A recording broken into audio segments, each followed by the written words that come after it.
ધોરણ 9ના મારા વાલા પ્યારા વિદ્યાર્થીઓનું સ્વાગત છે. હું છું હર્ષ બારસે. મારી એપ્લિકેશન મારા યુટ્યુબ ઉપર બધે જ તમારું સ્વાગત છે. અને હું તમને ભણાવું છું પૂરા જોશથી, હસતા રમતા અને મોજ કરતા જરાય કંટાળો નહીં આવે. અને એમાંય 2 ચેપ્ટર પૂરા થઈ ગયા તો ચલો હિસ્ટ્રી ઇતિહાસ હતો, એમાં તો કદાચ થોડી ઘણી મજા પણ આવે. પણ અહીંયા જે શરૂ થાય છે ને એ છે સિવિક, જેને ગુજરાતીમાં શું કહેવાય યાર, ઇંગ્લિશ ભણાવીને ઘણી વાર ગુજરાતી શબ્દો જતા રહે. સિવિક હા, નાગરિક શાસ્ત્ર. બરાબર. હું જ્યારે ભણતો 2000ની સાલમાં મેં 10માની એક્ઝામ આપેલી, જ્યારે ભૂકંપ થયેલો. 20 વર્ષ થઈ ગયા. 20 साल पहले मैंने 10th की एग्ज़ाम दी थी. તો નાગરિક શાસ્ત્ર હોય ને એમાં થોડું ઘણું આપણને કંટાળો આવતો હોય છે, પણ આપણે એ નહીં આવવાની. મસ્ત રીતે આમ એકદમ સ્મૂથલી મેગી ખાતા કે મનગમતો ચોકલેટ આઈસ્ક્રીમ ખાતા કે જલસા કરતાં કેવી રીતે આપણે નીકળી જઈએ ને, એ આપણું પૂરું ધ્યાન હશે. અને આમાંથી કેવી વસ્તુ પૂછાઈ શકે એ બધું વસ્તુ જોતા જશો હારે બધા. ઓકે, હવે જો અહીં લખ્યું છે ભારતના રાજ્ય બંધારણનું ઘડતર અને લક્ષણ. થોડુંક લાંબો પાઠ છે પણ વાંધો નહીં, આપણે ટુકડા કરતા જશું. રાજ્ય બંધારણનું ઘડતર. રાજ્ય એટલે કોણ? તો કે કોઈ ગુજરાત રાજ્ય, મહારાષ્ટ્ર રાજ્ય એવું નહીં. તો આખું ભારત જે છે એ આખું એક સ્ટેટ છે, એક રાજ્ય છે. એનું બંધારણ હોય. એ બંધારણ શું?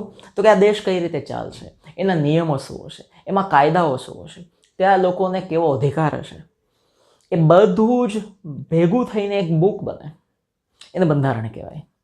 અને પછી એના લક્ષણો શું હોય, બરાબર, એ બધું જ આની અંદર ભણવાનું છે. એટલે કે ભારત રાજ્ય જ્યારે, ભારત દેશ જ્યારે, સ્ટેટ જ્યારે આખું 1947માં આઝાદ થયું, પછી એને ચલાવવા માટેના નીતિ નિયમો તો હોય કે નહીં? આ ચેનલમાં આટલી બધી લાઈક કરો, નીચે કોમેન્ટ કરજો, બધા સાથે શેર બી કરજો, બેલમાં ટીન વગાડી દેજો. સીધી વાત છે. એક સ્કૂલ બને તો એ સ્કૂલ બનાવવા, હવે સ્કૂલ કઈ રીતે ચાલશે, એમાં શિક્ષકોની કઈ રીતે ભરતી થશે, એનાય નિયમ હોય ને. અરે આપણા કોઈના પપ્પાને ફેક્ટરી હોય, દુકાન હોય, તો એનાય નીતિ નિયમ હોય કે આવી રીતે ચાલશે. તો અહીંયા આખો દેશ જ્યારે આઝાદ થયો 1947માં, પછી હવે કઈ રીતે ચાલશે એના નિયમો તો ઘડવા પડે. એ ઘડતરની વાત છે, બરાબર. જો પહેલો જ અર્થ જે તમને 1 માર્કની અંદર આવી શકે, બંધારણનો અર્થ. કોઈ પણ દેશનું શાસન ચલાવવા માટે, કોઈ પણ દેશનું, ખાલી આપણું જ નહીં, પાકિસ્તાનને આ બનાવવું પડે, કોઈ પણ દેશનું શાસન ચલાવવા માટે ઘડવામાં આવેલા નિયમોના વ્યવસ્થિત સંગ્રહ. નિયમો તો ઘડાઈ જાય, નિયમો તો બની જાય, 4 જણા ભેગા થઈને નિયમ બનાવી નાખે, પછી એ નિયમોનો સંગ્રહ કરીને રાખવો પડે ને, એક બુક બનાવવી પડે ને, વારે ભૂલાઈ જાય ને પાછા આપણે નિયમો. સ્કૂલની અંદર ચોખ્ખા બધા નિયમો લખ્યા જોઈએ, આપણી સોસાયટીમાં નિયમો લખ્યા હોય, લખેલા ત્યાં રાખવા પડે, નિયમોનો સંગ્રહ કરીને રાખવો પડે, જેથી કરીને રોજ બધા જોવે તો ભાગાવને ખબર પડે કે આમ વર્તન કરવાનું છે આપણે. તો દેશનું શાસન ચલાવવા માટે જે નિયમો ઘડાયા છે એના વ્યવસ્થિત સંગ્રહને દેશનું બંધારણ કહેવાય છે. દેશના શાસન કરવા માટે નિયમો ઘડાયા, એના સંગ્રહને બંધારણ કહેવાય. 1 માર્ક મળી ગયો તમને, બરાબર. ખબર પડી ગયા બંધારણ. હવે એનું મહત્વ શું છે? મહત્વ સમજવું પડે ને ભાઈ. દેશના બંધારણનું મહત્વ શું છે? That we have to understand. જો, બંધારણ એ દેશનો પાયાનો અને મહત્વનો દસ્તાવેજ છે. બહુ જ પાયાનો દસ્તાવેજ છે, કારણ કે એમાં નીતિ નિયમ લખ્યા છે. કાલ વાર ઉઠીને કોઈ નિયમ ફોડી નાખે, તોડી નાખે, તો એ ઘેટાને આપણે સમજાવીએ કે બકરા તું લીંડી પાડો રહેવા દે ને, જો આ પાયાનો દસ્તાવેજ વાંચતું. બંધારણની જોગવાઈઓના આધારે દેશમાં કાયદાઓ ઘડવામાં આવે છે. બંધારણમાં જોગવાઈઓ કરેલી હોય કે આવી રીતે આમ વર્તન થશે, આવી રીતે આમ થશે, આવી રીતે આમ થશે, આ દેશ આવો છે તો આવી રીતે આમ થશે. એના આધારે દેશના કાયદાઓ બને. એને એ બહારે જઈને પણ દેશના કાયદાઓ બનતા નથી. દેશના કાયદાઓ બંધારણને સુસંગત અને બંધારણીય જોગવાઈઓના આધીન જ હોવા જોઈએ. કાયદા તમે ગમે તેમ ના બનાવી શકો. કાયદા જ્યારે તમે બનાવતા હોય ત્યારે દેશના બંધારણની અંદર જે જોગવાઈઓ કરેલી છે, એક રીતે એમ કહીએ કે એમાં જે આદેશો કરેલા છે એને આધીન હોવા જોઈએ, અને એને લાગતા, સુસંગત એટલે એને લાગતા વળગતા હોવા જોઈએ, તો જ એ કામનું છે. બાકી કાયદાઓ કંઈ કામના નથી. બંધારણ કાયદાઓથી સર્વોપરી છે. જો કાયદાઓ સર્વોપરી નથી, સમજી રાખજો, કાયદો સર્વોપરી નથી. કાયદાની ઉપર પણ બંધારણ છે. બંધારણનું ચાલે. બંધારણ બધાનો બાપો છે. કાયદો બધાનો બાપો નથી, કાયદાની ઉપર બંધારણ છે. એટલે સુપ્રીમ કોર્ટ જે છે એ સુપ્રીમ કોર્ટ આપણા દેશની સૌથી મોટી કોર્ટ છે, એ પણ મન ફાવે ના વર્તી શકે, કારણ કે એની ઉપર એ કાયદો છે. આપણા દેશના પ્રધાનમંત્રી કે આપણા દેશના રાષ્ટ્રપતિ એ પણ પોતાની રીતે ના વર્તી શકે, કારણ કે એનાથી એની ઉપર કાયદો છે, એ પણ કાયદાની અંદર આવે. એ પણ જો ખૂન કરે એનું આવશે રાષ્ટ્રપતિ એની ઉપર કઈ રીતે નિયમો લાગે છે કે નહીં, પણ એ થાય તો ખરું બધાને. બંધારણમાં સમયાંતરે બદલાતી જતી લોકોની જરૂરિયાત, અપેક્ષાઓ, આકાંક્ષાઓ, ઈચ્છાઓ, લોકોની ઉચ્ચ ભાવનાઓને પડઘો હોય છે. બંધારણમાં શું હોય? પડઘો એટલે શું? કે બંધારણ એકવાર બની ગયું પછી એમાં કોઈ ફેરફાર નહીં કરવાનો, એવું ન હોય. એમાં ધીમે ધીમે ફેરફાર થાય. એમાં પણ શેનો પડઘો પડે? પડઘો એટલે ખબર છે ને, આપણે હા કરીએ, હા. શેનો પડઘો પડે? સમય બદલાય, લોકોની જરૂરિયાત બદલાય, એમાં ફેરફાર આવે. લોકોની અપેક્ષાઓ બદલાય, લોકોની આકાંક્ષાઓ, ઈચ્છાઓ બદલાય, એના આધારે એ કાયદામાં ફેરફાર થાય. સીધી વાત છે. તો આપણા મમ્મી પપ્પા આપણા ઘરમાં રહેતા હોય, એના નીતિ નિયમો ઘરમાં રહેવાના જુદા હોય. પછી આપણો જન્મ થાય, આપણે મોટા થાય, આપણી જરૂરિયાતો, આપણી ઈચ્છાઓ જુદી હોય, તો ઘરની અંદર, ઘરના જે બંધારણની અંદર આપણે ફેરફાર કરાવતા હોઈએ છીએ, અને બાપાએ કરવો પડતો હોય છે. અને આપણે મોટા થશું ને આપણા છોકરા હોય એ પછી આપણા ફેરફાર કરાવે, તો એનો પડઘો હોય જ છે બંધારણમાં. તેથી જ બંધારણને જો યાદ રાખજો, તમને પૂછાઈ શકે 2 માર્કની અંદર શું પ્રશ્ન પૂછાશે કે બંધારણને જીવંત અને મૂળભૂત દસ્તાવેજ કહેવાય છે, સમજાવો. જીવંત એટલે શું? જીવતું. મૂળભૂત એટલે શું? તો કે પાયાનું. જીવંત એટલે કે જીવતો, જે જીવતો હોય માણસ એ સતત બદલાય. બરાબર. હું એક દિવસ હતો ત્યારે હાવ નાનો હતો, કીકલો, મને બોલતા નહોતું આવડતું, ને આજે હું કેવડો મોટો થઈ ગયો. જો જીવવું શું તો આવડો મોટો થઈ ગયો. નાનપણમાં જો હું ગુજરી ગયો હોત તો અહીંયા તમને કોઈ બીજું ભણાવતું હોત તો પછી મારામાં કઈ ફેરફાર નથી. ડેડ બોડીમાં કોઈ ફેરફાર નથી થતો, એ હળી રાખ થઈએ બસ, બીજા કઈ ફેરફાર ના થાય. એટલે દસ્તાવેજ શું કામ જીવંત છે? જીવતું શું કામ કહેવાયું? તો કે એની અંદર ફેરફાર થાય છે. અને મૂળભૂત શું કામ કહેવાયું પાયાનો? તો કે બધી જ વસ્તુઓ તમારે કાયદા બનાવવા છે તો એ તમારે બંધારણ જોવું પડે, પછી એના આધાર કાયદા બને. એટલા માટે મૂળભૂત દસ્તાવેજ કહેવાય છે. જીવંત અને મૂળભૂત 2 વસ્તુ છે. તો તમને આ લાઈન લખે કે બંધારણને જીવંત અને મૂળભૂત દસ્તાવેજ કહેવાય છે, સમજાવો, તો આ પેરેગ્રાફ તમે પોઈન્ટ વાઇઝ લખી શકો. જ્યાં જે ફૂલ સ્ટોપ છે ત્યાંથી નવો પોઈન્ટ લઈ લેવાનો. બરાબર, ખબર પડી? હવે શું છે? બંધારણની ઘડતર પ્રક્રિયા. હવે બંધારણની ઘડતર પ્રક્રિયા એટલે શું? તો કે બંધારણ ઘડાયું, જ્યારે એને બનાવ્યું, એને જ્યારે લખવામાં આવ્યું, કઈ રીતે લખશું એના માટે માણસો ભેગા થયા, એ આખી પ્રક્રિયા કહેવાય ને. આપણે કેમ ચા બનાવવાની પ્રક્રિયા, તો કોઈ ચા બનાવવાની પ્રક્રિયા તો આપણે 5 જણા પહેલાં તો વિચારીએ કે ચામાં શું જોઈએ, તો કે દૂધ જોઈએ, પછી ચાની પત્તી ભૂકી જોઈએ, પછી એક વાસણ જોઈએ, ખાંડ જોઈએ, આ બધું વિચારીએ કે નહીં? ગરણો જોઈએ, હલાવવા માટે કંઈક જોઈએ, એ બધી ગેસ જોઈએ, બાટલો જોઈએ, દિવાસળી જોઈએ, બધું. પછી પીવા માટે ચાના કપ જોઈએ.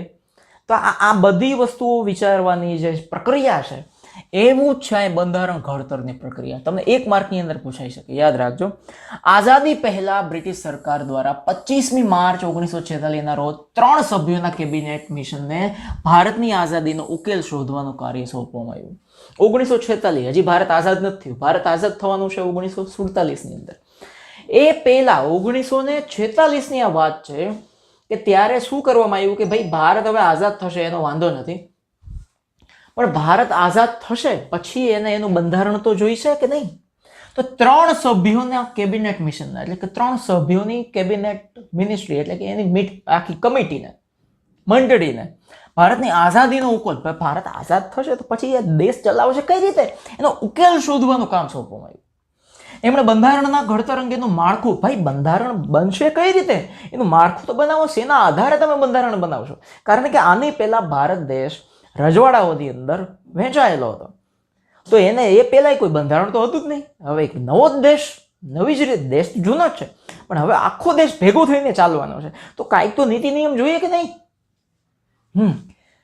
તો બંધારણ ઘડતર અંગેનું માળખું ઘડવા બંધારણ સભાની રચના કરી. બંધારણ સભા એટલે શું? કે તો એવી સભા, એમાં એવા લોકો આવશે કે જે બંધારણ ઘડશે, કે એમાં હું નાખવું, હું એડ કરવું, શું હોવું જોઈએ, શું ના હોવું જોઈએ, બધું વિચારણા કરે, એને બંધારણની સભા કહેવાય.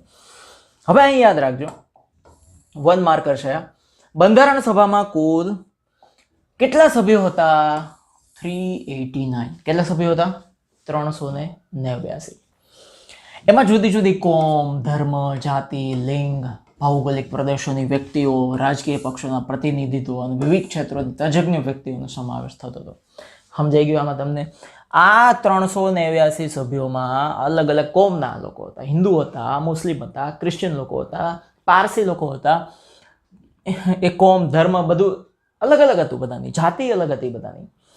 પછી લિંગ એટલે કે સ્ત્રીઓ હતા અને પુરુષો હતા. ભૌગોલિક પ્રદેશની વ્યક્તિઓ, કોઈ હિમાલય બાજુથી આવતા હતા, કોઈ સાઉથ દક્ષિણ ભારતમાંથી આવતા હતા, કોઈ રણ વિસ્તાર રાજસ્થાનમાંથી આવતા હતા, કોઈ પશ્ચિમ ગુજરાતમાંથી આવતા હતા, કોઈ પૂર્વ મેઘાલય જેવા વિસ્તારમાંથી આવતા હતા. અને એ બધા જ રાજકીય પક્ષોના પ્રતિનિધિત્વ હતા. અલગ અલગ રાજકીય પક્ષ, પોલિટિકલ પાર્ટી હોય એના પ્રતિનિધિત્વ કરનારા લોકો હતા. અને તજજ્ઞ વ્યક્તિઓ એટલે કે જે સાયન્સમાં ખોપડી હોય એવા એ લોકો હતા. કોઈ શિક્ષકો પણ હતા એની અંદર. અને ઇતિહાસની અંદર જે સારા જાણકાર હોય એવા હતા. વકીલો પણ હતા. આવા બધા અલગ અલગ ફિલ્ડના, અલગ અલગ ક્ષેત્રોના તજજ્ઞ લોકો હતા. એટલે મહત્વના સભ્યોમાં, આ બધા મહત્વના સભ્યોમાં જો અમુક નામ આપ્યા છે તો કે જવાહરલાલ નહેરુ હતા, સરદાર વલ્લભભાઈ પટેલ હતા, મૌલાના અબુલ કલામ આઝાદ હતા, પછી Shyama Prasad Mukherjee, HP Modi, HV Kamat, Frank Anthony, Kanaiyalal Munshi, Krishnaswami Iyengar, Baldev Singh. અને મહિલા પ્રતિનિધિત્વમાં કોણ હતા? તમને એક માર્કમાં પૂછાઈ શકે કે બંધારણના ઘડતરમાં એ સભામાં મહિલા પ્રતિનિધિત્વમાં કોણ હતા? તો કે સરોજિની નાયડુ હતા, વિજયલક્ષ્મી પંડિત, આ બધા હતા. હવે તમને એક માર્કની અંદર પ્રશ્ન પૂછાય કે બંધારણ સભાના અધ્યક્ષ તરીકે કોણ હતા? તો ડોક્ટર રાજેન્દ્ર પ્રસાદ હતા. બરાબર.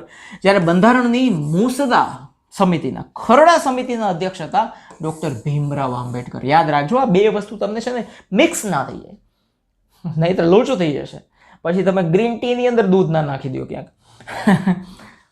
બંધારણ સભાના અધ્યક્ષ ડોક્ટર રાજેન્દ્ર પ્રસાદ, બરાબર, જે ભારતના પ્રથમ રાષ્ટ્રપતિ પછી બન્યા.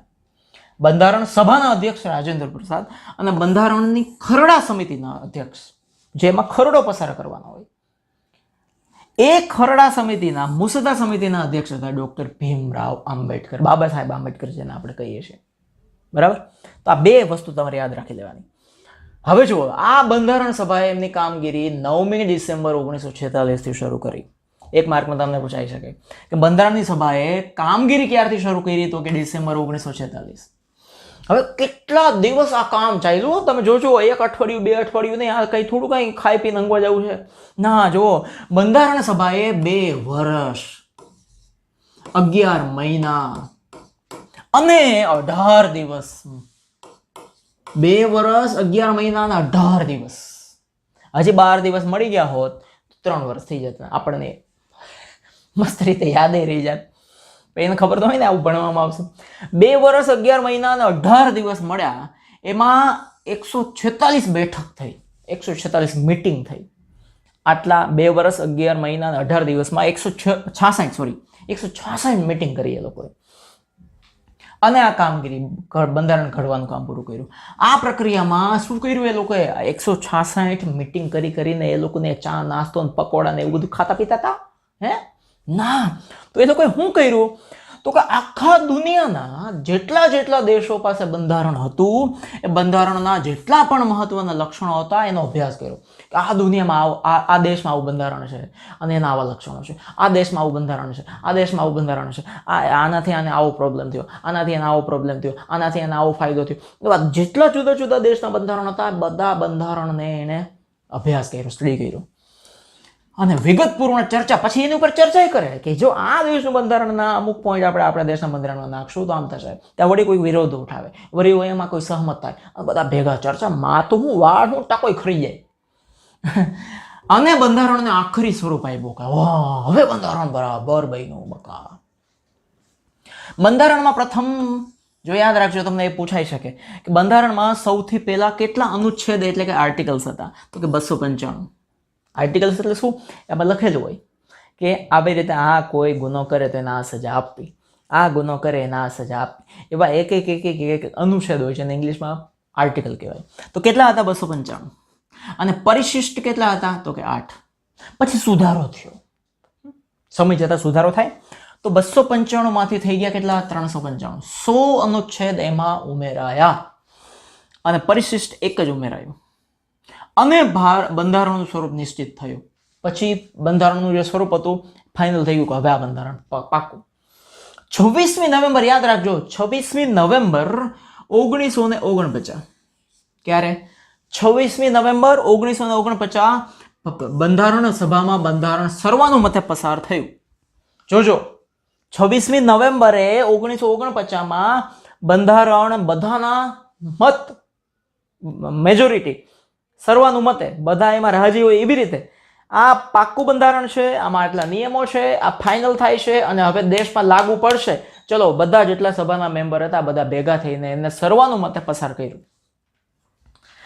પછી આ 26મી નવેમ્બર 1949 એના બરાબર 26 ડિસેમ્બર અને 26 જાન્યુઆરી 2 મહિના પછી, એટલે કે 26 જાન્યુઆરી 1950 થી ભારતમાં બંધારણ અમલમાં આવ્યું. અને તે દિવસ 26મી જાન્યુઆરીનો દિવસ આપણે રિપબ્લિક ડે ના દિવસથી ઉજવીએ છીએ. ગણતંત્ર દિવસ જેને કહેવાય. બંધારણ જે દિવસ અમલમાં આવ્યું એને ગણતંત્ર દિવસ કહેવાય. બરાબર? તમને આ પણ પૂછી શકાય ક્યારે ખરડો સર્વાનુમતે ક્યારે પસાર થયો? તો 26 નવેમ્બર.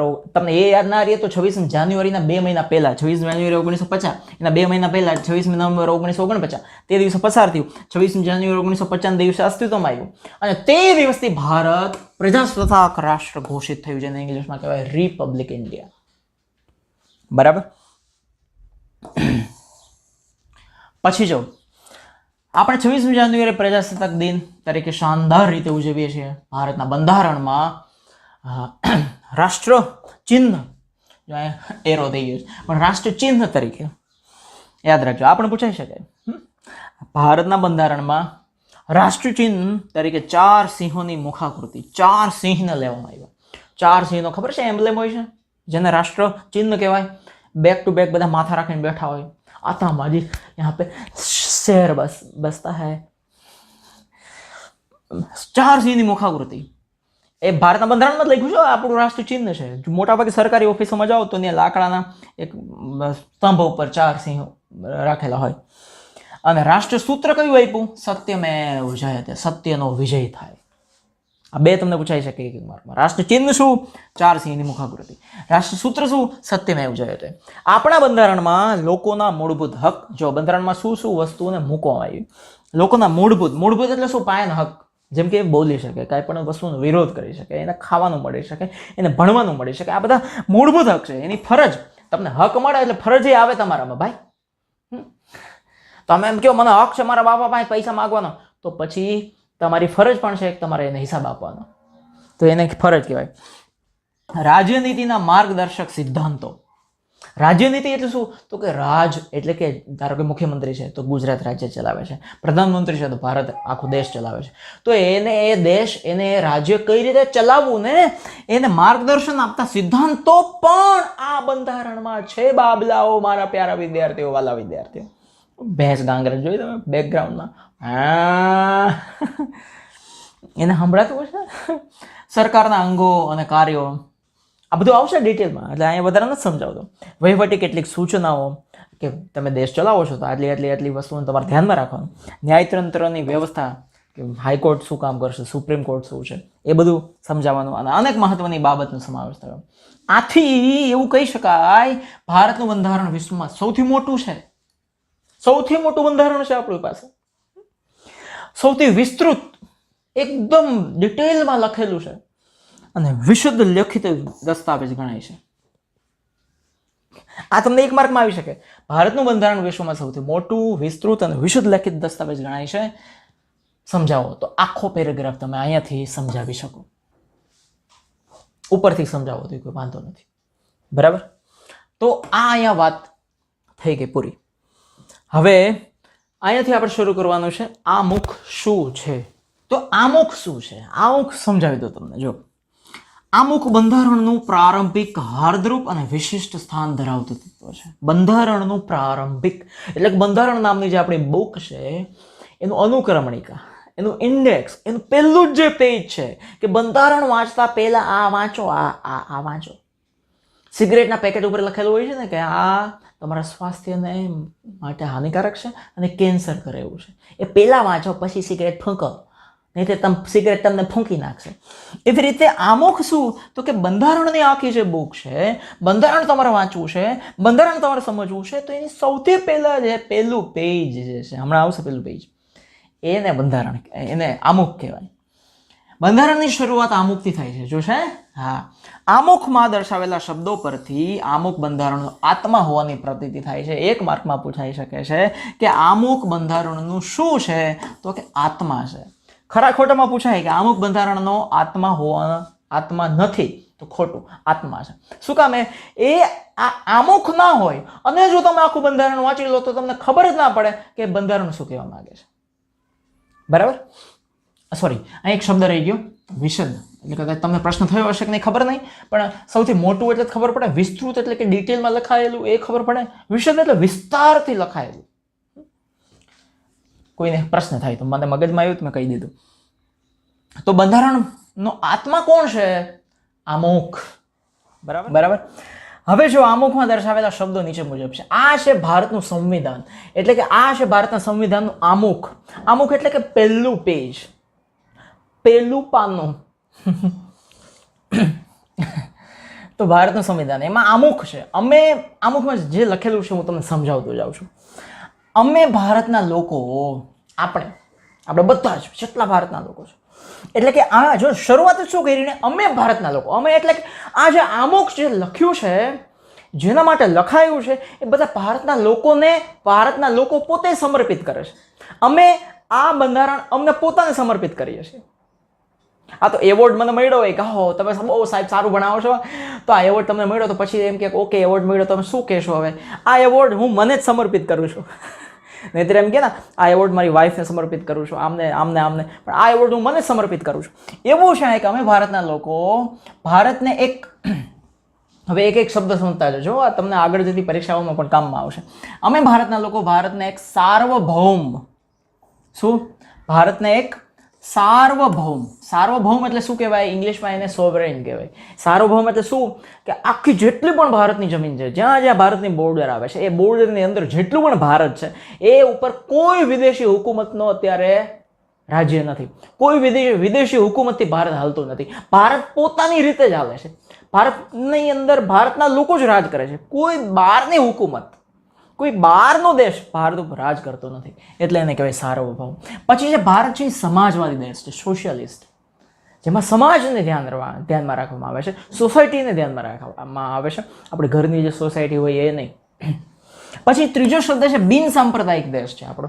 બિનસાંપ્રદાયિક એટલે શું? કે કોઈ એક ધર્મને આ દેશમાં ફોલો કરવામાં નથી આવતો. જેમ કે પાકિસ્તાન છે એ મુસ્લિમ રાષ્ટ્ર છે, તો ભારત જે છે એ ઓટોમેટિક થઈ જવું જોઈએ હિન્દુ રાજ્ય, પણ છે નહીં.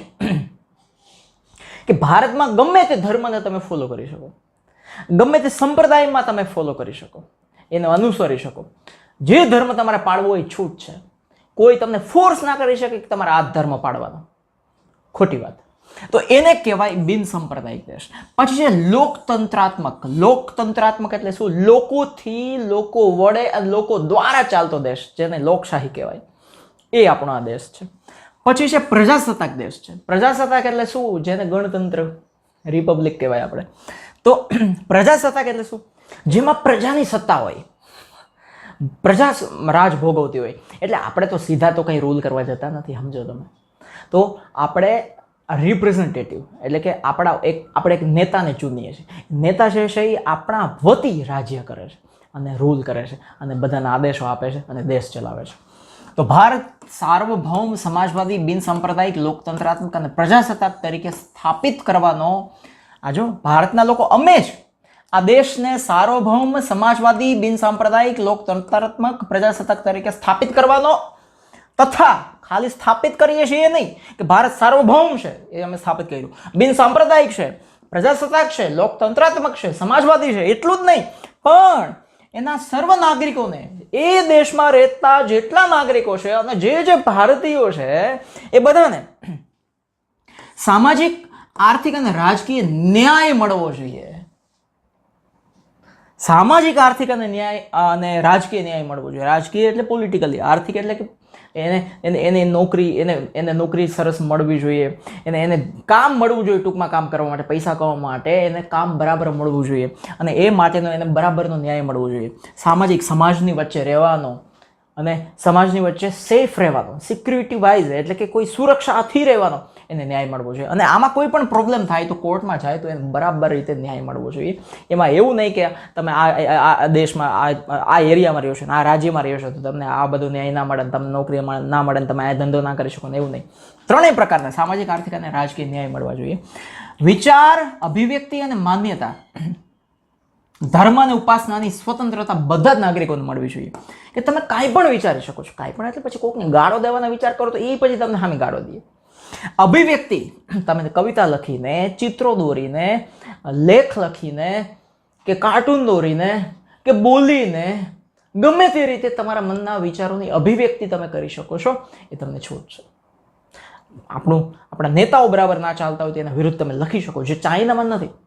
ચાઇનામાં ગમે એવું થાય તો તમે એના લોકો જો એના નેતાઓ વિરુદ્ધ લખે તો એને ગમે તે સજા કરીને મારી નાખવામાં આવે. જે અહીંયા ના થાય, અહીંયા તમને સ્વતંત્રતા છે.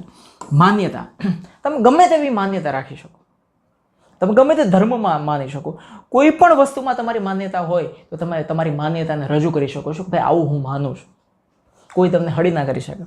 પછી છે ધર્મ, કોઈ પણ ધર્મ તમે પાડી શકો, હિન્દુ, મુસ્લિમ, ક્રિશ્ચિયન, કોઈ પણ ધર્મ, જૈન ધર્મ, બૌદ્ધ ધર્મ, શીખ ધર્મ, કોઈ પણ ધર્મ તમે પાડી શકો, કોઈ જ વાંધો નથી. ઉપાસના, તમે ગમે તે ભગવાનની ઉપાસના કરી શકો, ગમે તે ભગવાનને તમે પૂજી શકો, કોઈ રોકી શકે નહીં. આ બધી સ્વતંત્રતા અમે ભારતના લોકો જ અમને આપીએ છીએ. અને દરજ્જા અને તકની સમાનતા, દરજ્જા અને તકની સમાનતા, કે તમને કોઈ પણ જગ્યાએ નોકરી સરકારી હોય તો એમાં બધાને સમાન તક મળવી જોઈએ, સમાન દરજ્જો, સમાન પોસ્ટ મળવી જોઈએ, સમાન સન્માન મળવું જોઈએ. એ પણ અમે ભારતના લોકો અમને આપીએ છીએ.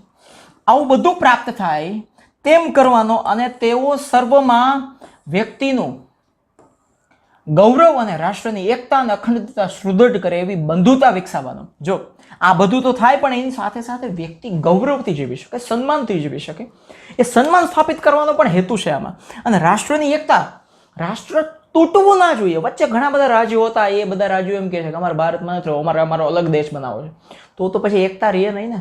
અને અહીંયા આગળ શબ્દ લખ્યો છે અખંડ ભારત પછી ના રહે.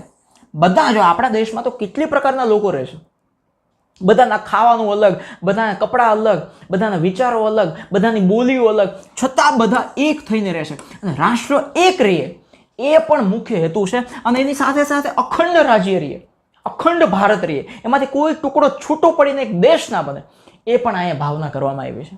અને એવી બંધુતા, વસુધૈવ કુટુંબકમ, એવી ભાઈચારાની ભાવનાથી ભારત દેશમાં બધા રહેવા જોઈએ. એવી ભાઈચારાની બંધુતા ભાવના વિકસાવવાનો ગંભીરતાપૂર્વક સિરિયસલી અમે સંકલ્પ કરીએ છીએ.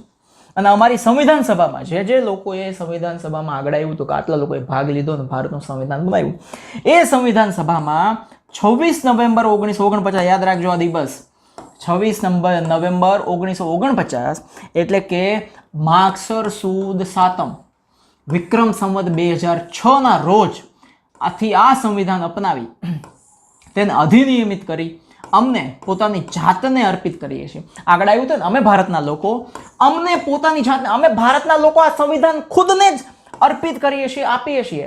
કયા દિવસે? તો કે 26 નવેમ્બર 1949 ના દિવસે આ સંવિધાન પૂરું થયું, એનો ડ્રાફ્ટ પૂરો થઈ ગયો અને અધિનિયમિત કરીએ છીએ એટલે કે એને અમલમાં લઈ આવીએ છીએ.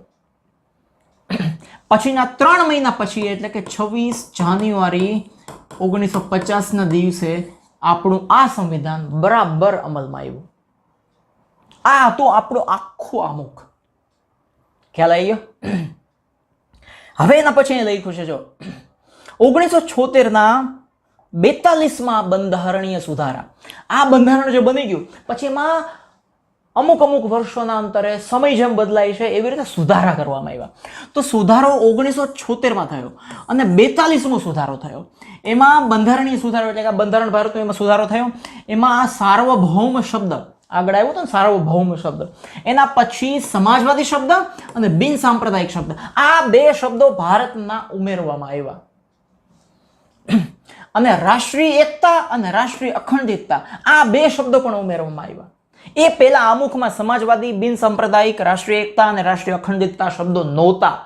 પછી 42માં બંધારણીય સુધારામાં સમાજવાદી, બિન સાંપ્રદાયિક, એકતાની ભાવના અને અખંડિત, ભારત અખંડ રહેવું જોઈએ, એમાંથી એક ટુકડો બીજો દેશ બનીને ક્યાંય જવો ના જોઈએ, આ શબ્દો ઉમેરવામાં આવ્યા. આમુખ બંધારણના મૂળભૂત હેતુ. આમુખ જો શું બતાવે છે? આમુખ એટલે હમણાં જોયું ને આપણે, એ શું બતાવે છે કે બંધારણનો મૂળ હેતુ શું છે? ભાઈ, બંધારણ શું કહેવા માંગે છે બિચારું, એ બતાવે છે. બંધારણનું ધ્યેય શું છે, એનો ગોલ શું છે, એનો ટાર્ગેટ શું છે, એના આદર્શ શું છે, જેને ધ્યાનમાં રાખીને બંધારણ લખાયું છે, અને બંધારણના સિદ્ધાંતો શું છે, પાયાના. આ બધી જ વસ્તુઓ આમુખમાં બતાવવામાં આવે છે. આમુખ બંધારણના ઉદ્દેશો થકી ભારતમાં કલ્યાણ રાજ સ્થાપવાની ઉચ્ચ ભાવનાઓ. આમુખ બંધારણના ઉદ્દેશો, આમુખમાં બંધારણનું જે આમુખ છે એના ઉદ્દેશમાં શું લખેલું છે તો કે કલ્યાણ રાજ. કલ્યાણ રાજ એટલે શું કે ભારતમાં જેટલા પણ લોકો રહે છે બધાનું ભલું થવું જોઈએ, બધાનું સારું થાય, બધા વિકાસ કરે, બધા આગળ વધે, મહેનતું બને, દેશ કંઈક નવી ટોચ ઉપર પહોંચી જાય, એવી ઉચ્ચ ભાવના અને આદર્શો સિદ્ધ કરવા ઈચ્છે છે, એવું સ્પષ્ટ કરે છે. એટલા માટે આમુખ દ્વારા બંધારણના ઘડવૈયાઓના માનસનો પરિચય થાય છે, કે એના ઉપરથી ખબર પડે કે આમુખ લખનારા કેવા હશે. આમુખ આટલું સ્પષ્ટ, જોરદાર, આદર્શોથી ભરેલું, સિદ્ધાંતોથી ભરેલું, ધ્યેય અને ઉદ્દેશોથી ભરેલું છે, એને લખનારા કેવા હશે, એની વાત અહીંયા સીધી સ્પષ્ટ થાય. હવે અહીંયા છે આમુખનું મહત્વ. આ તમને 1 માર્કની અંદર પૂછાય, સોરી 2 માર્કમાં તમને પૂછાઈ શકે, 2-3 માર્કમાં. આમુખનું મહત્વ વર્ણવો. બરાબર? તો જો આમુખને બંધારણનો આત્મા કહ્યો છે. પહેલી જ વાત, નો બકવાસ, સીધી વાત, નો બકવાસ. આમુખને બંધારણનો આત્મા કહેલો છે. તે રીતે એનું મહત્વ સવિશેષ છે. આત્મા એટલે શું? આત્મા નીકળી જાય, આમુખ નીકળી જાય પછી બંધારણનું તમે સમજી જ ના શકો બંધારણ શું છે. આપણા શરીરમાંથી હૃદય કાઢી લે, શું વધે? એટલે જ ઓલા પ્રેમીઓ બધા કહેતા હોય, મેં તેરા દિલ ચુરા લિયા. પછી એમાં કાંઈ વધ્યું જ ના, પછી માણસ પાગલ જેવો થઈ ગયો હોય, બસ એને જ્યાં જોવે ત્યાં એ જ દેખાય. બસ કહા હે વો? આમુખ છે એ બંધારણનો આત્મા છે. 1000 વાર ગોખી નાખજો. કોઈ પણ કાયદાના ઘડતરમાં, કોઈ પણ કાયદો તમારે નવો બનાવવો છે, તેને પૂરી રીતે સમજવામાં, કે કોઈ પણ કાયદો બનાવવો છે, બીજું કોઈ પણ કાયદાને તમારે બરાબર રીતે સમજવો છે, ત્રીજું કોઈ પણ કાયદાનું બરાબર અર્થઘટન કરવું છે, કે એનો ખરેખર અર્થ શું છે. આ 3 વસ્તુમાં તમારે આમુખ જોવું પડે ને 1080 વખત જોવું પડે. કાયદો બનાવવામાં, સમજવામાં અને એનો અર્થ કરવામાં આમુખની જરૂર પડે. કાયદાના હેતુ તથા તેનો આદર્શ કાયદો ઘડવા પાછળ સંસદની નીતિ શું છે તે જાણવામાં આમુખ મદદરૂપ થાય છે. જો કાયદો જે તમે બનાવ્યો છે એ કાયદો બનાવવાનો હેતુ શું છે? હું કામ પણ કાયદો બનાવી નાખો તમે? અને બીજું, તેનો આદર્શ કાયદો ઘડવા પાછળ, કે આ જે કાયદો તમે ઘડી રહ્યા છો એ આદર્શ કાયદો બને, લોકો એને માને, એ પાછળ સંસદ સભા જે હોય, જે કાયદો બનાવતી સભા છે એને સંસદ સભા કહેવાય. એની પાછળની સંસદની નીતિ શું છે એ જો તમારે સમજવી હોય તો પણ આમુખ તમારે વાંચવું પડે. પછી કયા પ્રકારની મુશ્કેલીઓના નિવારણ અર્થે કાયદાને ઘડવામાં આવે છે તેનો નિર્દેશ આપણને આમુખમાંથી સ્પષ્ટ થાય છે. કે ભાઈ દેશમાં કેવી મુશ્કેલીઓ આવે છે, શું થાય છે, શું પ્રોબ્લેમ, પેટમાં દુખે છે, કેડમાં દુખે છે, કે ક્યાં દુખે છે, ક્યાં તમને એ કેવી મુશ્કેલીઓ આવે છે, એ મુશ્કેલીઓના નિવારણ માટે, એટલે કે મુશ્કેલીઓના સોલ્યુશન માટે જે કાયદો ઘડે છે એનો નિર્દેશ એ પણ તમને આમુખમાંથી સ્પષ્ટ થાય છે. આવી રીતે આમુખ બંધારણનો અર્ક છે. અર્ક એટલે શું કહી દઉં. જો હા, ગુલાબનો આટલો મોટો ટોપલો ભરેલો હોય, ગુલાબ, ઓરિજિનલ ગુલાબ, હાવડા મોટા મોટા ગુલાબ. આપણે તો આવે નાની નાની ગુલાબો આવે, ઓલો મોટો ગુલાબો, એ ગુલાબની એને વાટીને એનો રસ કાઢીને એકદમ ઘાટો રસ નીકળે તો આટલો નીકળે, એ છે ગુલાબનો અર્ક. આખું બધું ગુલાબનું આટલા અર્કમાં આવી જાય, સાર કહેવાય છે ને. આમુખ બંધારણનો અર્ક છે, આમુખ બંધારણનો આત્મા છે. આમુખ સવિશેષ મહત્વ ધરાવે છે. કેટલું મહત્વ છે?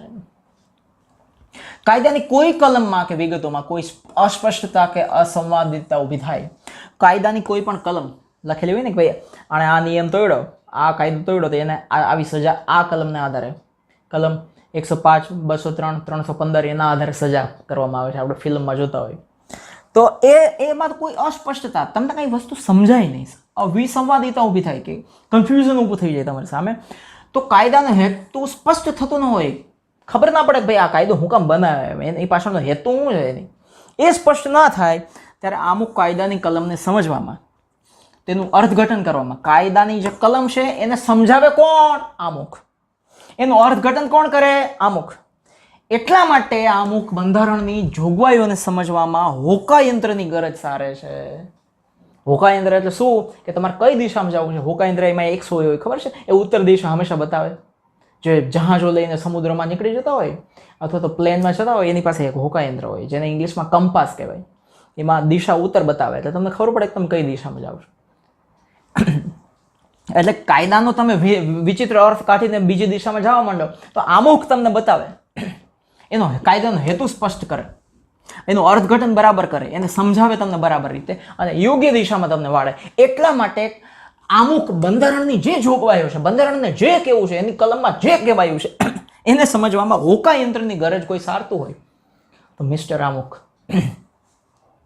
આમુખ રાષ્ટ્રની એકતા, અખંડિતતા અને નાગરિકો વચ્ચેની બંધુત્વની ઉમદા ભાવનાઓનો અને આદર્શોનો પડઘો છે. શેનો પડઘો એટલે ખબર છે ને?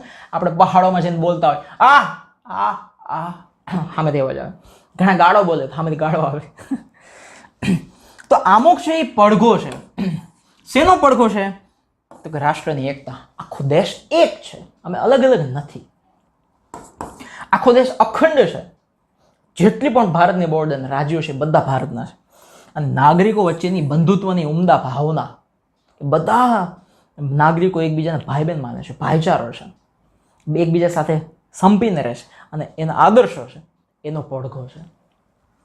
આમુખને ઉચ્ચ આદર્શો તથા ધ્યેયોનું પીઠબળ છે. મોટા ઊંચા બધા આદર્શો કે અમે દેશને વિકાસ કરાવીશું, દેશને ઊંચાઈઓ ઉપર લઈ જશું, એવા જે આદર્શો છે અને ધ્યેય છે એનું પીઠબળ આમુખને છે. પીઠબળ એટલે ટેકો. બરાબર? તો આમુખનું મહત્વ તમને પૂછાઈ શકે, જે મેં તમને સમજાવી દીધું. પછી જો અહીંયા લખ્યું છે આમુખના આધાર સ્તંભો. આ 3 આધાર સ્તંભો છે. કેટલા? 3 આધાર સ્તંભ છે. આના ઉપર પણ તમને શોર્ટ નોટ પૂછાઈ શકે અથવા તો 1 માર્કની અંદર આવી શકે કે આમુખના કયા 3 આધાર, આમુખના આધાર સ્તંભો કેટલા છે અને કયા કયા છે? 3 છે પણ કયા કયા છે? તો જો હવે જો અહીંયા શું લખેલું છે? આમુખના આધાર સ્તંભ. આધાર સ્તંભ એટલે શું? તો કે એના લીધે આમુખ ટકેલું છે, એને આધાર છે. જો એ સ્તંભ એટલે થાંભલો, જો એ થાંભલો હટી જાય તો આમુખ નામુખ થઈ જાય.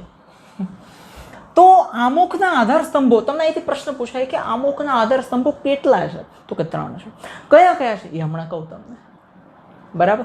હવે જો અહીંયા શું લખ્યું છે કે ભારતીય બંધારણના આમુખમાં વ્યક્ત થયેલા આધારરૂપ શબ્દો. આપણે આગળ ભણ્યા, આખું આમુખ ભણ્યા ત્યારે આગળ ભણેલા ને કે એમાં કેવા કેવા શબ્દોનો ઉપયોગ થયો છે? તો કે ભારતના લોકો, અમે ભારતના લોકો, અમે ભારતીયો, સાર્વભૌમ કે જેના ઉપર કોઈની સત્તા ચાલતી નથી, અમારો દેશ અમારી રીતે હાલે છે, સમાજવાદી દેશ છે, સમાજને પ્રાધાન્ય અપાય છે, બિન સાંપ્રદાયિક દેશ છે, કોઈ પણ ધર્મ ફોલો કરી શકો છો, લોકશાહી છે, લોકો વડે, લોકો દ્વારા, લોકોથી છે, પ્રજાસત્તાક છે, કાયદા કાનૂનથી દેશ ચાલે છે, બંધુતા, બધા લોકો એક છે, બધાના કપડાં, ખોરાક, બોલી અલગ છે, છતાં એક છે, બધાને સમાન ન્યાય મળે છે, સમાનતા છે, સ્વાતંત્ર્ય છે, રાષ્ટ્રીય એકતા છે, બધું આખું રાષ્ટ્ર એક છે અને અખંડિતતા, આખું અખંડ છે, આમાંથી કોઈ હિસ્સો અલગ થઈને કે બીજો જતો નથી. આ બધા શબ્દો આપણે આમુખમાં જોયા. જે પૈકી મુખ્યત્વે નીચે દર્શાવેલા 3 આધાર સ્તંભો વિશે આપણે વાત કરવાની છે. આમાંથી 3 આધાર સ્તંભો, એમાં જો અહીંયા લોકશાહી છે, આ લોકશાહી આમુખનો આધાર સ્તંભ છે. જો લોકશાહી નીકળી જાય તો આમુખે પાણીમાં, ઓલું મુખે પાણીમાં, બધું ગટર પાણી ભરી જાય. તો પહેલું એમાંનું છે લોકશાહી. તો આધાર સ્તંભ નંબર 1 જેનું નામ છે લોકશાહી, લોકોથી, લોકો દ્વારા, લોકો વડે રચાતું આખું જે તંત્ર છે એને લોકશાહી કહેવાય. આપણો દેશ લોકશાહી છે. હવે લોકશાહી વિશે આપણે ટૂંકમાં ભણવાનું છે. જો લોકશાહી, ભારતના બંધારણમાં ભારતના લોકોને આખરી સાર્વભૌમ સત્તા આપવામાં આવી છે. સાર્વભૌમ સત્તા એટલે શું? તો કે આપણા દેશ ઉપર કોઈ રાજકારણી આપણા દેશમાં કોઈ રાજકારણી સત્તા ના ભોગવી શકે, એનું પોતાનું મનમાન્યું ના કરી શકે. આખરી સાર્વભૌમ સત્તા એટલે શું? તો કે દેશ ઉપર રાજ કરવાની છેલ્લી સત્તા કોને આપવામાં આવી છે બંધારણમાં? ભારતના લોકોને. ના કે કોઈ રાજકારણીને, ના કે ભારતના કોઈ સૈન્યને, ના વડાપ્રધાનને, ના કોણ કહેવાય પ્રેસિડેન્ટ, હા પ્રેસિડેન્ટ નહીં, સીએમ નહીં, પીએમ નહીં, કોઈ નહીં. કોઈ એક વ્યક્તિ કે વર્ગનું શાસન અહીંયા નથી. કોઈ એક જ વ્યક્તિ, જેમ તમે ચાઇના જાઓ તો શી જિનપિંગ, નામમાં શી આવે પણ 6 સાલો પાછો ભાયડા છાપ અગરબત્તી. તો કોઈ એક વ્યક્તિ શાસન ના કરે, આખા ચાઇનામાં એનું પોતાનું બાપાનું હાલે. આપણે એવું નથી કોઈ એક માણસ કે કોઈ એક વર્ગ કે કોઈ એક જૂથ કે કોઈ એક જ ગ્રુપ આખો દેશ ચલાવે, એવું અહીંયા નથી. પરંતુ સત્તાની અંતિમ બાગડોર લોકોના હાથમાં છે. સત્તાની અંતિમ બાગડોર એટલે કે સત્તાની અંતિમ જે દોરડું છે ખેંચવાનું, કંટ્રોલ કરવાનું, એ લોકોના હાથમાં છે. હવે જો લોકશાહી શબ્દ છે એને ઇંગ્લિશમાં કહેવાય છે ડેમોક્રેસી. આ ક્યાંથી આવ્યો શબ્દ? ક્યાંથી આવ્યો? લોકશાહી મળ્યો ક્યાંથી? ગોતવા ગયા હતા દૂરબીન લઈ, લોકશાહી શબ્દ ક્યાંથી આવ્યો? લ્યા ગોતો લ્યા. તો આ છે ને મૂળ ગ્રીક શબ્દ છે. એક માર્કની અંદર તમને આવી શકે લોકશાહી શબ્દ ક્યાંથી આવ્યો, શું છે, સમજાવો. તો મૂળ ગ્રીક શબ્દ હતો, એનું નામ છે ડેમોસ. ડેમોસ નામનો ગ્રીક ભાષાનો શબ્દ. ગ્રીક છે એક ભાષા છે, અત્યારે કોઈ બોલતું નથી. એ ગ્રીક ભાષાનો શબ્દ છે ડેમોસ, એનો અર્થ થાય લોકો. બીજો ગ્રીક ભાષાનો શબ્દ છે ક્રેટોસ. ક્રેટોસનો અર્થ થાય સત્તા, લોકોની સત્તા. એમાંથી બન્યો લોકશાહી. ડેમોસ ક્રેટો બે ભેગા થઈને ડેમોક્રેસી થઈ ગયા. હા, જેમ આપણે અહીંયા જઈશ નામ હોય પછી અમેરિકા જઈને જોન થઈ જાય ને, એવી રીતે ડેમોસ અને ક્રેટોસ.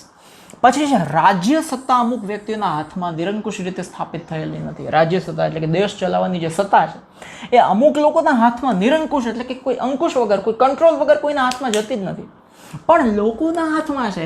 લોકશાહી એવી રાજ્ય વ્યવસ્થા છે જેમાં દેશના લોકો સામાજિક, આર્થિક અને રાજકીય ન્યાય મેળવી શકતા હોય.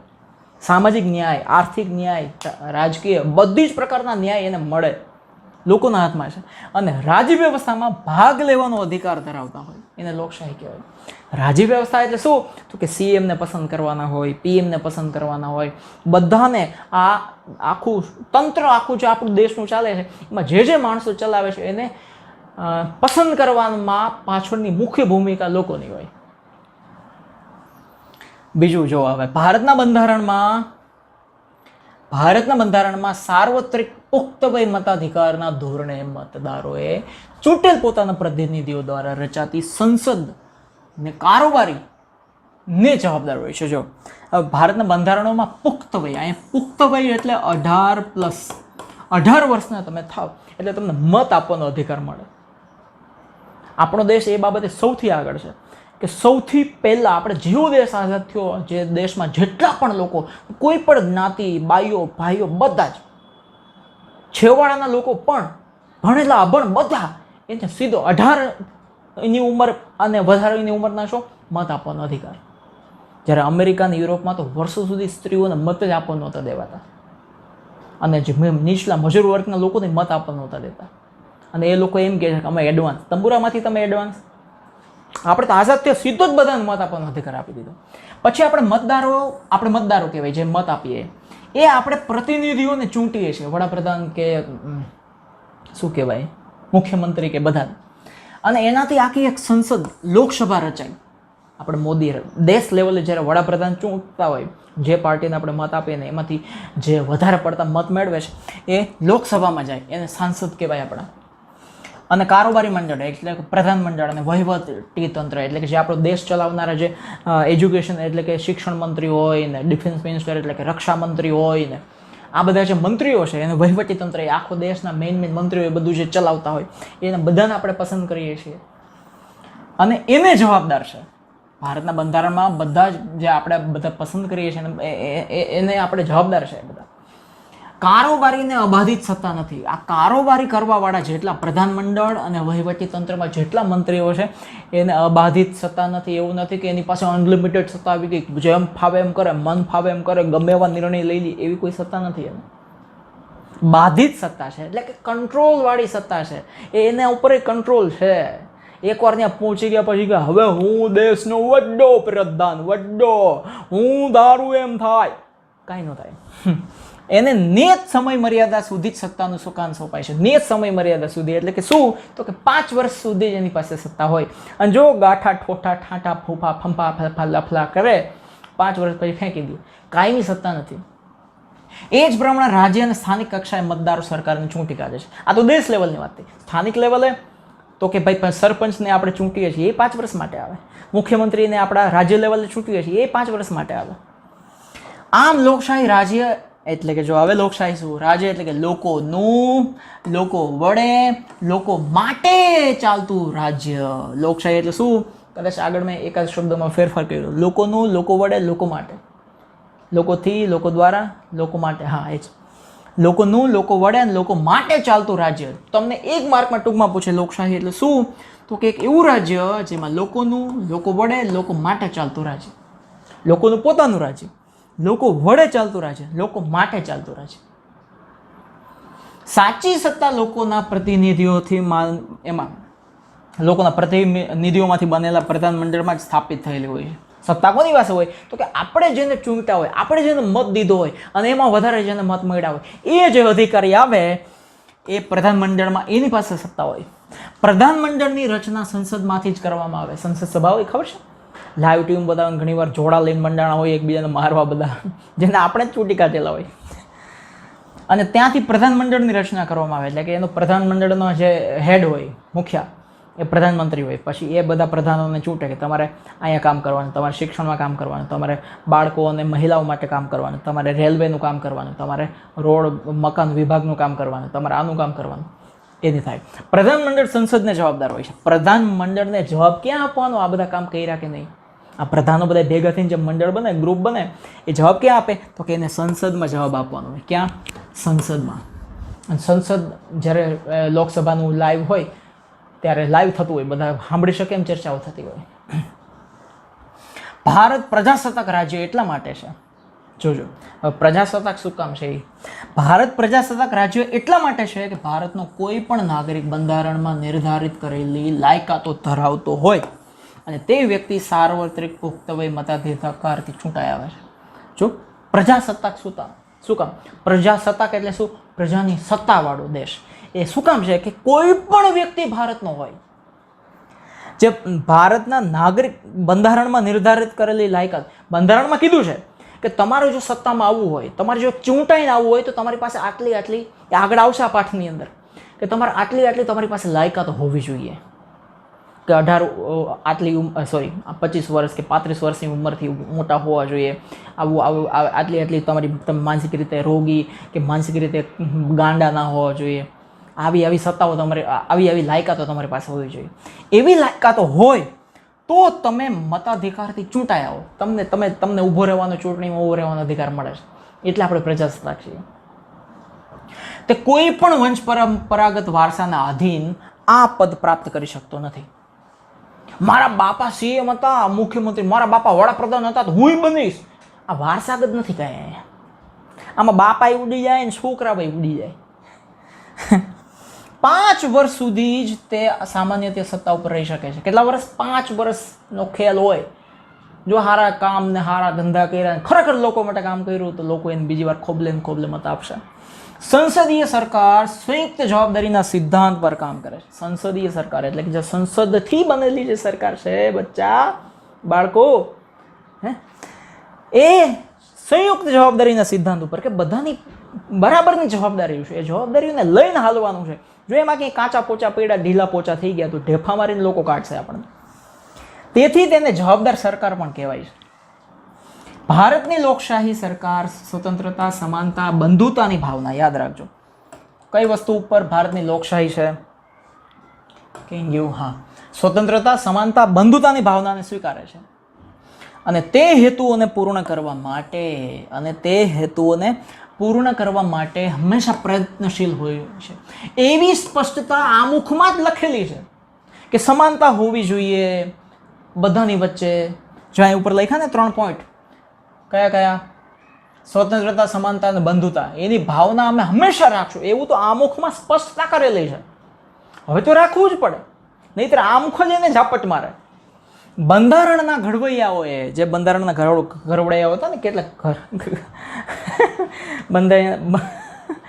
બંધારણના જે ઘડવૈયાઓ હતા, જેનો આપણે આગળ ભણી ગયા, પહેલા જ પેજ ઉપર જે હતું એ, કે એના મુખ્ય કોણ હતા અને પછી કેટલા દિવસ બધું ચાલ્યું, ને એ બધા ઘડવૈયાઓએ ભારતના લોકોને સાર્વત્રિક પુખ્ત વય મતાધિકારનો હક આપી દીધો, કે જો તમે 18+ થઈ ગયા તો તમને મત આપવાનો અધિકાર છે.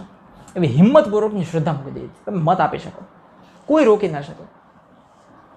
લોકશાહીમાં ભારતીય બંધારણમાં મૂળભૂત હક, રાજનીતિના માર્ગદર્શક સિદ્ધાંતો.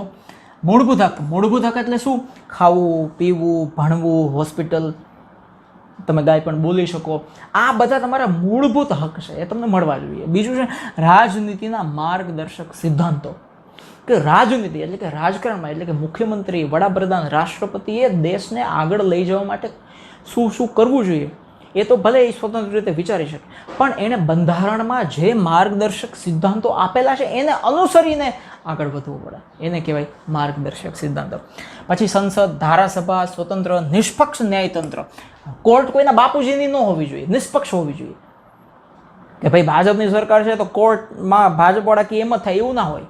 કોંગ્રેસની સરકાર છે તો કોંગ્રેસવાળા કે એમ જ થાય, ના. કોર્ટ એ બેયને કહી શકે કે તમે ઘરે બેહો, ના મજા આવે તો ચૂલા ઉપર બેહો, નીચે ગેસ ચાલુ કરો. તો નિષ્પક્ષ ન્યાયતંત્ર એટલે કોર્ટ.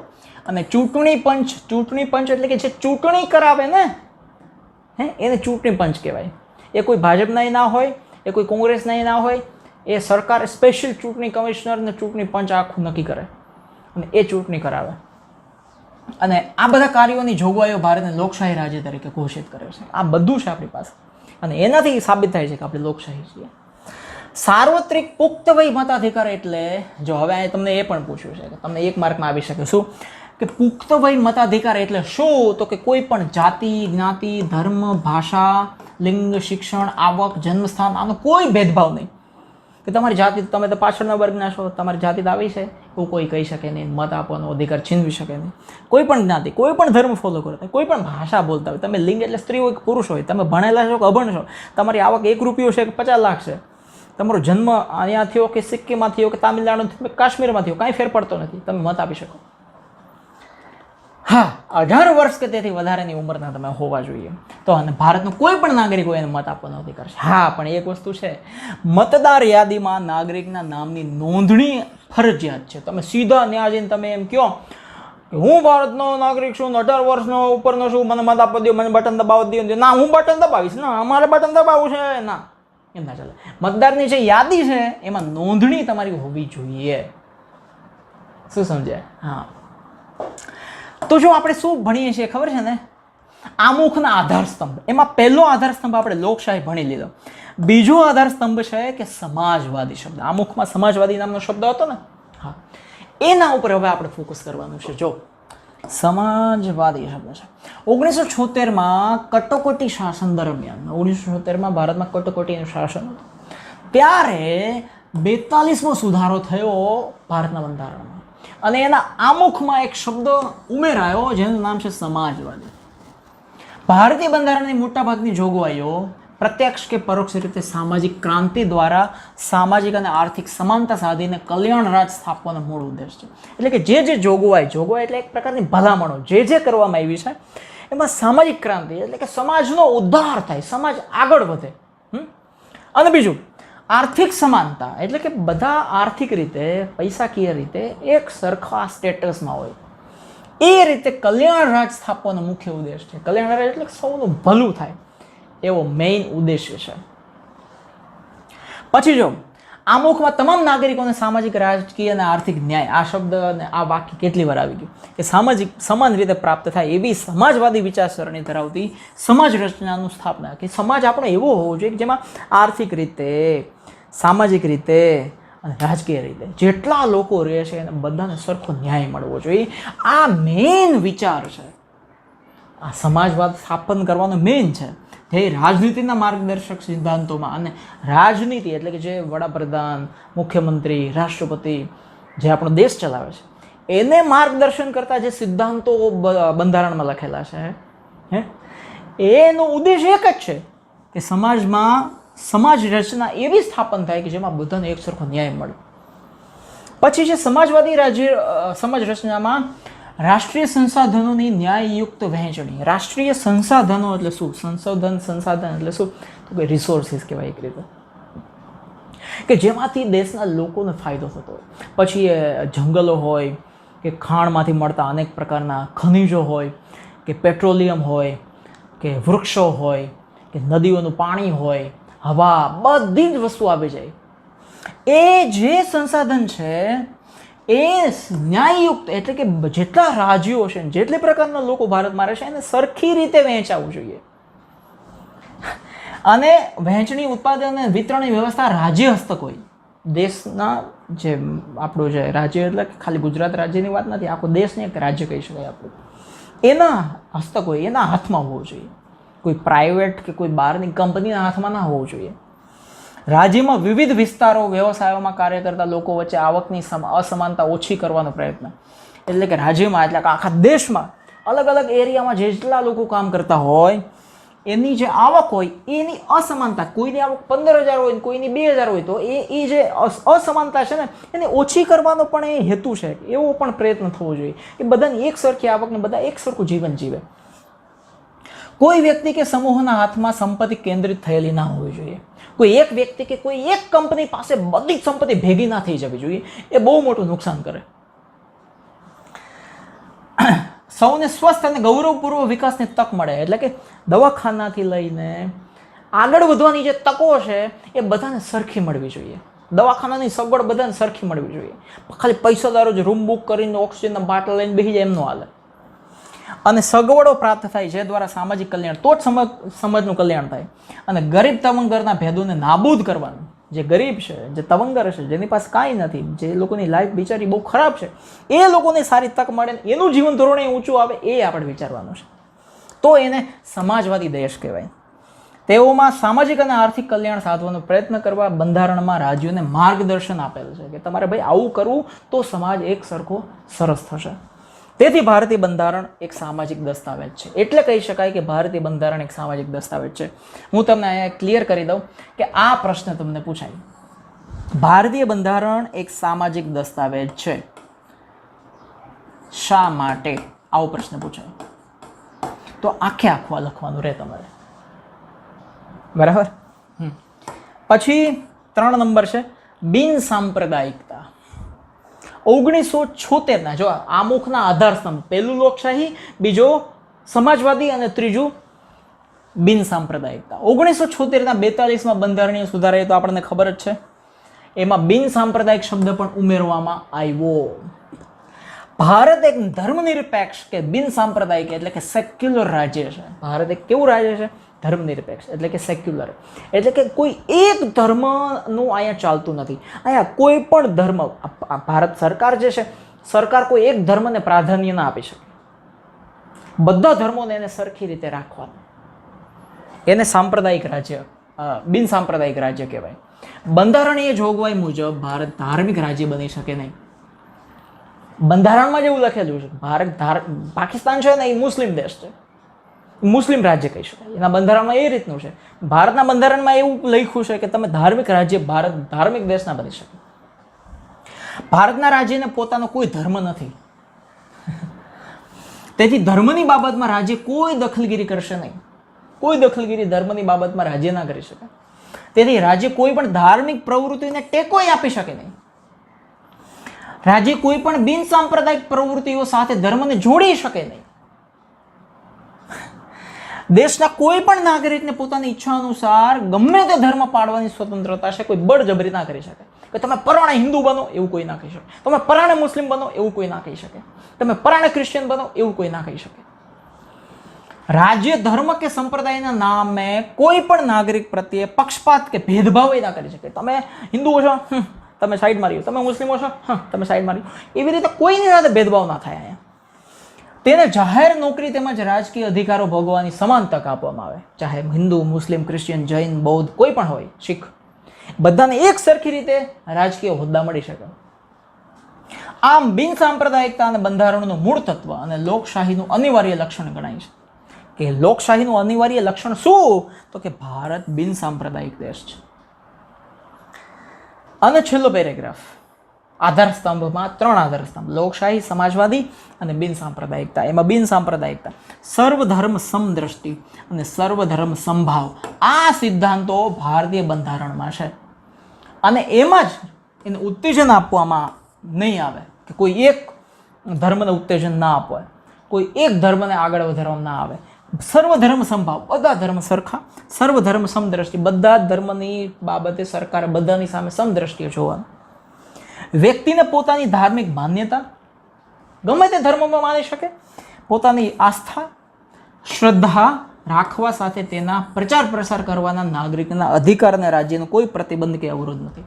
હિન્દુ હોય તો એના ધર્મને પ્રચાર પ્રસાર કરી શકે, મુસ્લિમ હોય તો એના ધર્મને પ્રચાર પ્રસાર કરી શકે. એમાં એને કોઈ રોકી શકે નહીં, કોઈ સરકાર રોકી શકે નહીં. એ બધું બંધારણમાં છે. તો આપણે અહીંયા ભણી લીધી 3 વસ્તુઓ ભણી લીધી. કઈ આજે? તો કઈ ગયું, આમુખના આધાર સ્તંભો 3. લોકશાહીમાં આપણે જોઈ લીધું લોકશાહી એટલે શું છે. પછી એ પણ જોઈ લીધું સમાજવાદી, તો સમાજવાદીમાં શું શું વસ્તુ આવે છે. અને છેલ્લે આપણે બિન સાંપ્રદાયિકતા જોઈ લીધું. ત્યાંથી આપણે આગળ જવાનું છે. બંધારણના મૂળભૂત લક્ષણો આપણે ભણવાના છે.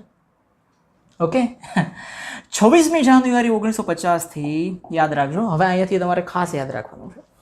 બંધારણના મૂળભૂત લક્ષણો હું તમને ભણાવવા જઈ રહ્યો છું અને હું તમને કહેવાનો છું કે આમાંથી કામની કેટલી બધી વસ્તુઓ છે. મૂળભૂત લક્ષણો તમને પૂછાય કે બંધારણના મૂળભૂત લક્ષણો સવિસ્તાર જણાવો. તો 26મી જાન્યુઆરી 1950થી અમલમાં આવેલ વિશ્વના જોજો ભારતનું બંધારણ વિશ્વનું સૌથી મોટું બંધારણ છે, સૌથી વિસ્તૃત વિસ્તારથી લખાયેલું છે અને સૌથી ડિટેલમાં નાનામાં નાની વિગત પણ જેમાં લખાયેલી હોય એવું કોઈ બંધારણ હોય ભારતનું, આપણા દેશનું બંધારણ છે. મેરા ભારત મહાન. દારૂનો ટ્રક જતો હોય ને એની પાછળ લખ્યું હોય મેરા ભારત મહાન. ભારતનું બંધારણ જે છે વિશ્વનું સૌથી મોટું, વિસ્તૃત અને વિગતપૂર્ણ ભારતના લેખિત બંધારણના કેટલાક વિશેષ અને મૂળભૂત લક્ષણો હવે અહીંયા તમારે ભણવાના છે. પહેલું લક્ષણ છે લિખિત દસ્તાવેજ છે, લખાયેલો દસ્તાવેજ છે, હવામાં ગોળીબાર નથી કરાયેલો. એટલે શું? જો હવે તમે આ જોજો, બ્રિટન દેશ નથી, બ્રિટન છે એ ઘણા બધા દેશનો સમૂહ છે. એની અંદર 5, 7, 8 દેશો છે, એવું આખું એક બ્રિટન છે. અને ઇઝરાયલ, બ્રિટન અને ઇઝરાયલના અપવાદ, આ 2 અપવાદ છે. અપવાદ એટલે શું? આને સાઈડમાં રાખો, બાકીના દેશોની ગણતરી કરો. તો ભારત સહિત દુનિયાના બધા જ લોકશાહી દેશોના બંધારણ લિખિત સ્વરૂપે છે, એટલે કે હાથથી લખાયેલા પડ્યા છે. તમે જાઓ અને આંખના કોડા ફાડીને વાંચવું હોય તો તમને વાંચવા મળે એવી રીતે લખાયેલા છે. બરાબર? તો બ્રિટન અને ઇઝરાયલના અપવાદ સિવાય, એટલે કે આ 2 લેખિત, આ 2 પાસે, બ્રિટન અને ઇઝરાયલ પાસે લેખિત સ્વરૂપે દસ્તાવેજ બંધારણનો નથી. એ સિવાય બધા દેશો પાસે ભારત સહિત લેખિત લખેલું છે, લખેલું વંચાય. તો ભારતની સામાજિક ભૌગોલિક બહુવિધ પરિસ્થિતિ, આપણી સામાજિક પરિસ્થિતિ એવી છે, જો ને કેટલી પ્રકારના લોકો વસે છે, કેટલી પ્રકારની બોલીઓ બોલાય છે, બધાની પરંપરાઓ અલગ, રીત રિવાજ અલગ, બધું અલગ. એવી રીતે ભૌગોલિક પણ આપણે બહુવિધ છીએ. બહુવિધ એટલે આપણે નદીઓ છે, રણ વિસ્તાર છે અને ખાણો છે, ઊંચા ઊંચા પર્વતો છે, મેદાનો છે, બધું છે. અને પૂર્વ ઇતિહાસને ધ્યાનમાં રાખીને કે ભારતનો પૂર્વ ઇતિહાસ શું હતો, એ 3 વસ્તુને ધ્યાનમાં રાખવાની વાત છે. સામાજિક પરિસ્થિતિ, ભૌગોલિક પરિસ્થિતિ, ભૌગોલિક બહુવિધ પરિસ્થિતિ અને પૂર્વ ઇતિહાસ, આ 3 વિસ્તારને ધ્યાનમાં રાખીને બંધારણ સભાએ બંધારણ લિખિત સ્વરૂપે રાખવાનું મુનાસિબ માન્યું, એટલે કે બરાબર માન્યું. 3 વસ્તુને ધ્યાનમાં રાખીને કઈ સામાજિક, ભૌગોલિક અને પૂર્વ ઇતિહાસ, 3 વસ્તુને ધ્યાનમાં રાખી. બરાબર, લિખિત દસ્તાવેજ થઈ ગયો. હવે છે બંધારણનું કદ, એટલે કે બંધારણ કેવડું મોટું છે, એનું કદ તો હોય ને, સાઈઝ. જો ભારતનું બંધારણ 22 ભાગોમાં વહેંચાયેલું છે. જોજો, ભારતનું બંધારણ 22 ભાગો, 22 ભાગોમાં ભારતનું બંધારણ વહેંચાયેલું છે. અને એમાં અનુચ્છેદ એટલે કે આર્ટિકલ કેટલા છે? 395. 22 ભાગ, 395 આર્ટિકલ અને 8 પરિશિષ્ટ છે. અત્યારે 12 છે, જ્યારે લખાયું ત્યારે 8 પરિશિષ્ટ હતા, અત્યારે 12 પરિશિષ્ટ છે. 22 ભાગ 395 અનુચ્છેદ એટલે કે આર્ટિકલ્સ અને 8 પરિશિષ્ટ, હાલમાં 12. આટલું મોટું કદ છે. આ બંધારણમાં કેન્દ્ર અને રાજ્યોની શાસન વ્યવસ્થા, જો બંધારણમાં હવે શું શું વસ્તુઓ મસાલા તરીકે નાખી છે, ચટણી, મીઠું, જીરું, અદરક, આ તે અન્ય બધી વસ્તુઓ કેટલી નાખી છે એ સમજવાની વાત છે બચ્ચા જાન, બાળકો જાન, વાલા જાન. કેન્દ્ર સરકાર અને રાજ્ય સરકાર, જેમ કે ભારતમાં અત્યારે જે ભાજપની નરેન્દ્ર મોદીની સરકાર છે કેન્દ્ર સરકાર કહેવાય, અને રાજ્ય સરકાર એટલે કે ગુજરાત રાજ્યમાં રૂપાણી સરકાર છે રાજ્ય સરકાર કહેવાય. આ બે રાજ્યોએ અને કેન્દ્ર સરકારે પોતાનું શાસન વ્યવસ્થિત કેવી રીતે દેશ અને રાજ્ય ચલાવવું એ બધું એમાં લખ્યું છે. એમના આંતર સંબંધો એટલે કે રાજ્યના કેન્દ્ર સાથેના સંબંધો કેવા હશે, એ બે એકબીજા સાથે કેવા સંબંધો રાખવા. બીજું, લોકોના મૂળભૂત હક કે જે ભારતની અંદર જન્મેલો ભારતીય છે એને કેવા કેવા પોતાના હક મળવા જોઈએ, એને ભણવાનું મળવું જોઈએ, એને હોસ્પિટલની સગવડતાઓ મળવી જોઈએ, બોલવાની સ્વતંત્રતાઓ મળવી જોઈએ, કેવા કેવા હક છે જે આપણા મૂળભૂત હક છે એ બધા એમાં લખાયેલા છે. આપણને હક મળે એટલે કે આપણને અધિકાર મળે તો આપણી ફરજો પણ હોય. બાપા પાસેથી તમને પૈસા માગવાનો હક હોય, લાવો 1000 રૂપિયા, તો પછી ફરજ એ હોય હિસાબ આપવાની. રાજ્ય નીતિના માર્ગદર્શક સિદ્ધાંતો એટલે શું, તો કે રાજ્ય એટલે કે દેશે અને અહીંયા રાજ્ય સરકાર હોય તો રાજ્ય સરકારે બંને પોતાને કઈ રીતે રાજ્યને ચલાવવું, કેવી રીતે વિકાસ કરવો, કેવી રીતે આગળ વધવું એના સિદ્ધાંતો પણ એમાં લખેલા છે. ન્યાયતંત્ર એટલે કે કોર્ટે શું કરવું અને શું ના કરવું એ લખેલું છે. ચૂંટણી પંચ જે ચૂંટણી યોજે છે 5-5 વર્ષે એના પણ બધા રૂલ્સ રેગ્યુલેશન લખેલા છે. સ્થાનિક સ્વરાજ્યની સંસ્થાઓ, લઘુમતીઓ વિશે લખેલું છે. પછાત અને વંચિત સમૂહો, જેમને કંઈ આવડતું નથી, જે લોકો આગળ આવી નથી શક્યા, એ લોકોને આગળ લઈ આવવા માટે, એને પણ બીજા જેટલા સમાજમાં ઊંચા હોદ્દા છે ત્યાં સુધી પહોંચાડવા માટેની બધી વ્યવસ્થાઓ લખાયેલી છે. આ બધી ખાસ જોગવાઈઓ કરવામાં આવેલી છે. એટલા માટે કહી શકાય કે આપણું બંધારણ, ભારતનું બંધારણ દુનિયાના અન્ય બંધારણો કરતા લાંબુ, વિસ્તૃત, એકદમ વિસ્તારથી લખાયેલું અને વિષાદપૂર્ણ, એકદમ ડિટેલમાં વિગતે લખાયેલું બંધારણ છે. તમને 2 માર્કની અંદર પૂછે કે આ ભારતનું બંધારણ દુનિયાના બંધારણો કરતા લાંબુ, વિસ્તૃત અને વિષદપૂર્ણ શું કામ છે, ચમસો, તો આ આખું તમે લખી શકો. લક્ષણ 1 લિખિત દસ્તાવેજ, લક્ષણ 2 ભારતનું બંધારણનું કદ, લક્ષણ 3 એક જ નાગરિકત્વ. શું છે આ એક જ નાગરિકત્વ? અમેરિકા જેવા દેશોમાં દરેક વ્યક્તિ પાસે બેવડું નાગરિકત્વ હોય. કઈ રીતે? એક, જો ધારો કે તમે અહીંથી અમેરિકા ગયા, તમારે અમેરિકામાં કાયમ માટે રહી જવું છે, પાછું આવું જ નથી. અહીંયા ઘણા લોકોને કોઈ વિદેશમાં ઘણા વર્ષો પછી રહીને પછી અહીંયા India is very dirty country, અહીંયા ધૂળ બહુ છે. હવે તારી પેઢીઓ અહીંયા ધૂળમાં ગઈ પંભોલા. તો આ બેવડું નાગરિકત્વ અમેરિકામાં છે. જો તમે અમેરિકા જાઓ, યુનાઇટેડ સ્ટેટ્સ ઓફ અમેરિકા કહેવાય ને છે ને, USA. યુનાઇટેડ એટલે કે ભેગા, સ્ટેટ્સ એટલે કે રાજ્યો, ઓફ અમેરિકા, અમેરિકાના બધા ભેગા થયેલા રાજ્યો, એટલે આખું અમેરિકા બની ગયું. હવે જો અમેરિકામાં બેવડું નાગરિકત્વ છે. કઈ રીતે? જો તમે અહીંથી અમેરિકા ગયા અને અમેરિકા કાયમ માટે રહી જવું છે, તો એક તો તમારી પાસે અમેરિકાનું નાગરિકત્વ હોવું જોઈએ. બીજું, અમેરિકાના જે રાજ્યમાં રહેવું હોય તમારે, જેમ કે અહીંયા ભારતની અંદર તમારે કાયમ રહેવું હોય તો ભારતનું નાગરિકત્વ આવી ગયું, બસ વાત પૂરી થઈ ગઈ. પછી ભારતની અંદર ગમે તે રાજ્યમાં, ગમે તે શહેરમાં, ગમે તે ગામડામાં, ગમે ત્યાં રહી શકો, કોઈ તમને રોકી ના શકે, ગમે ત્યાં તમે રહ્યો. પણ અમેરિકામાં એવું નથી. અમેરિકાનું નાગરિકત્વ મળી ગયું, તમને સિટીઝનશીપ મળી ગઈ, પછી તમારે અમેરિકાના જે રાજ્યમાં રહેવું હોય ને એ રાજ્યનું પણ નાગરિકત્વ એટલે કે સિટીઝનશીપ તમારે જોઈશે. એટલે બેવડું થઈ ગયું.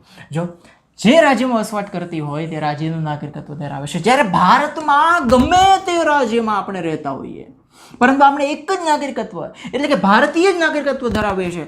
આપણે ત્યાં રાજ્યની અલગ નાગરિકત્વ જેવું નથી. એટલે કે ભારતનું નાગરિકત્વ એટલે કે ભારતની સિટીઝનશીપ છે તમારી પાસે, પ્લસ તમારે ગુજરાતમાં રહેવું છે તો પાછું ગુજરાત સરકાર પાસે જવું ના પડે કે મારે ગુજરાતમાં રહેવું છે તો મને ગુજરાતનું નાગરિકત્વ આપો. ના, એક જ. અમેરિકા જેવું નહીં. અમેરિકામાં 2, એક અમેરિકાનું અને જે રાજ્યમાં રહેતા હોય ત્યાંનું. ખબર પડી ગઈ તમને? હા. ચોથું લક્ષણ, મજબૂત કેન્દ્રવાળું સમવાય તંત્ર. મજબૂત કેન્દ્રવાળું. ભારતના બંધારણમાં ક્યાંય સમવાય એટલે કે ફેડરલ શબ્દનો ઉપયોગ જ થયો નથી. ભારતના બંધારણમાં ફેડરલ એટલે કે સમવાયનો ઉપયોગ થયો નથી. બંધારણ ભારતને રાજ્યોનો સંઘ યુનિયન ઓફ સ્ટેટ્સ તરીકે વર્ણવે છે. યુનિયન એટલે કે આખું એક ગ્રુપ, એક યુનાઇટ ઓફ સ્ટેટ્સ, બધા રાજ્યો ભેગા થઈને એક દેશ બનાવે છે. આમ ભારત જે છે ને એ સંઘીય રાજ્ય છે, એટલે કે આખું એક સંઘ છે. કેટલાય રાજ્યોનો સમૂહ છે, કેટલાય રાજ્યોનો એક સંઘ છે, એ ભારત દેશ છે. સંઘ શબ્દ દ્વારા ભારતમાં સંઘ, કેન્દ્ર અને એકમ રાજ્યો વચ્ચે ક્યારેય પણ બદલી શકાય નહીં તેવા કાયમી સંબંધોની લેખિત સ્વરૂપે બંધારણમાં સ્પષ્ટતા કરવામાં આવી છે. જે આપણે ઉપર જોયું કે રાજ્ય અને કેન્દ્ર સરકાર વચ્ચે કેવી રીતે સંબંધો રહેશે એની સ્પષ્ટતા સ્પેશિયલ બંધારણમાં મસ્ત રીતે લખીને સાક્ષી સાથે ત્યાં મૂકેલું છે, જેથી કરીને ભવિષ્યમાં કોઈ આડા ફાટે નહીં. એકમ રાજ્યોને કેન્દ્રથી છૂટા પડવાનો અધિકાર નથી. જોયું તમે? કોઈ પણ રાજ્ય કેન્દ્રથી છૂટું ના પડી શકે. કોઈ પણ રાજ્ય એમ ના કહી શકે કે અમે હવે અલગ દેશ. વેસ્ટ બેંગાલ વાળા એમ ન કહે કે અમે હવે અલગ દેશ. કોઈ એમ ના કહી શકે. ગુજરાત વાળા એમ ન કહે કે અમે હવે અલગ દેશ. ના, કેન્દ્રથી તમે છૂટા ના પડી શકો. એ બંધારણમાં સ્પષ્ટ લખેલું છે. સ્પષ્ટ, એકદમ સ્પષ્ટ લખેલું છે. તમારે વાંચવું હોય તો તમે ત્યાં જઈને વાંચો. સ્પષ્ટ લખેલું. તો કેન્દ્રથી રાજ્ય અલગ ના થાય. સંઘ સરકારને કેટલીક વિશેષ અને ચડિયાતી સત્તાઓ આપવામાં આવી છે. સંઘ સરકાર એટલે શું? કેન્દ્ર સરકાર. એને ખાસ અમુક વિશેષ અને અમુક ટોપ લેવલની ઊંચી સૌથી બેસ્ટ સત્તા આપવામાં આવી છે કે તમે અમુક નિર્ણય લઈ શકો. જો કેન્દ્ર સરકાર એક અને પ્રાદેશિક રાજ્ય સરકાર, એટલે કે કેન્દ્ર સરકાર એટલે તમારે સમજી લેવાનું અત્યારે મોદી સરકાર છે, એ કેન્દ્રમાં છે, આખો દેશ ચલાવે છે. રાજ્ય સરકાર એટલે કે આપણું ગુજરાત રાજ્ય જે રૂપાણી સરકાર છે એ.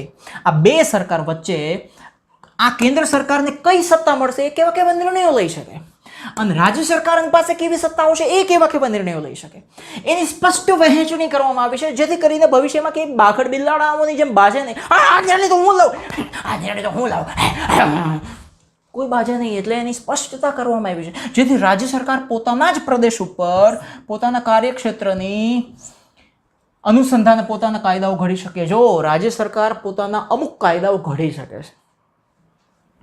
કેન્દ્ર અને રાજ્યો વચ્ચે સત્તાના વિભાજન થકી બંધારણમાં બક્ષવામાં આવેલ સત્તાઓ ભોગવે છે.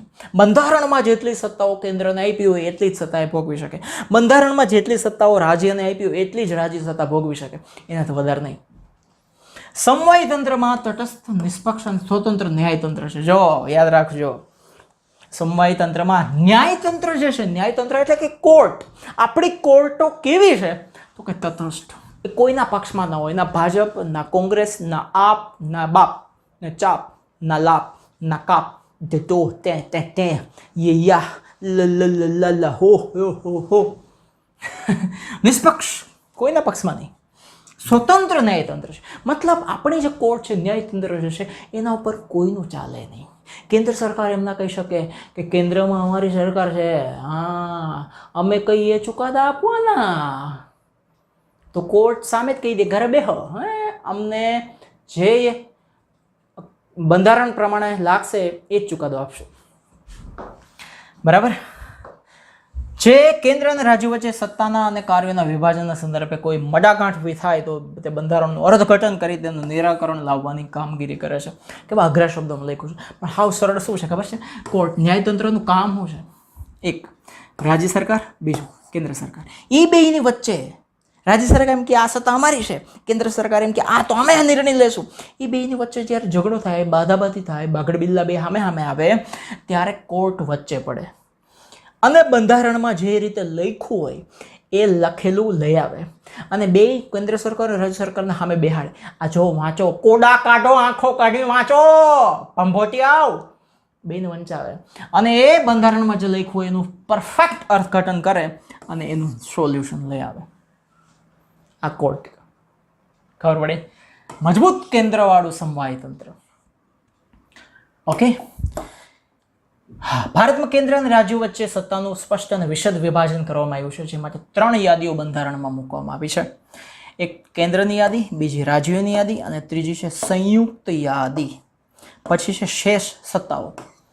અહીંયા આપણે પહોંચ્યા હતા કે ભારતમાં કેન્દ્ર અને રાજ્યો વચ્ચે સત્તાનું સ્પષ્ટ અને વિશદ વિભાજન કરાયેલું છે અને 3 યાદીઓ બંધારણમાં મૂકવામાં આવી છે. તમને 1 માર્કમાં સવાલ પૂછે કે ભારતમાં કેન્દ્ર અને રાજ્યો વચ્ચે સત્તાનું જે કેન્દ્રીકરણ થયું છે એની કેટલી યાદીઓ છે? તો કે 3 યાદી છે. એમાં પહેલું છે કેન્દ્ર એટલે કે સંઘની યાદી.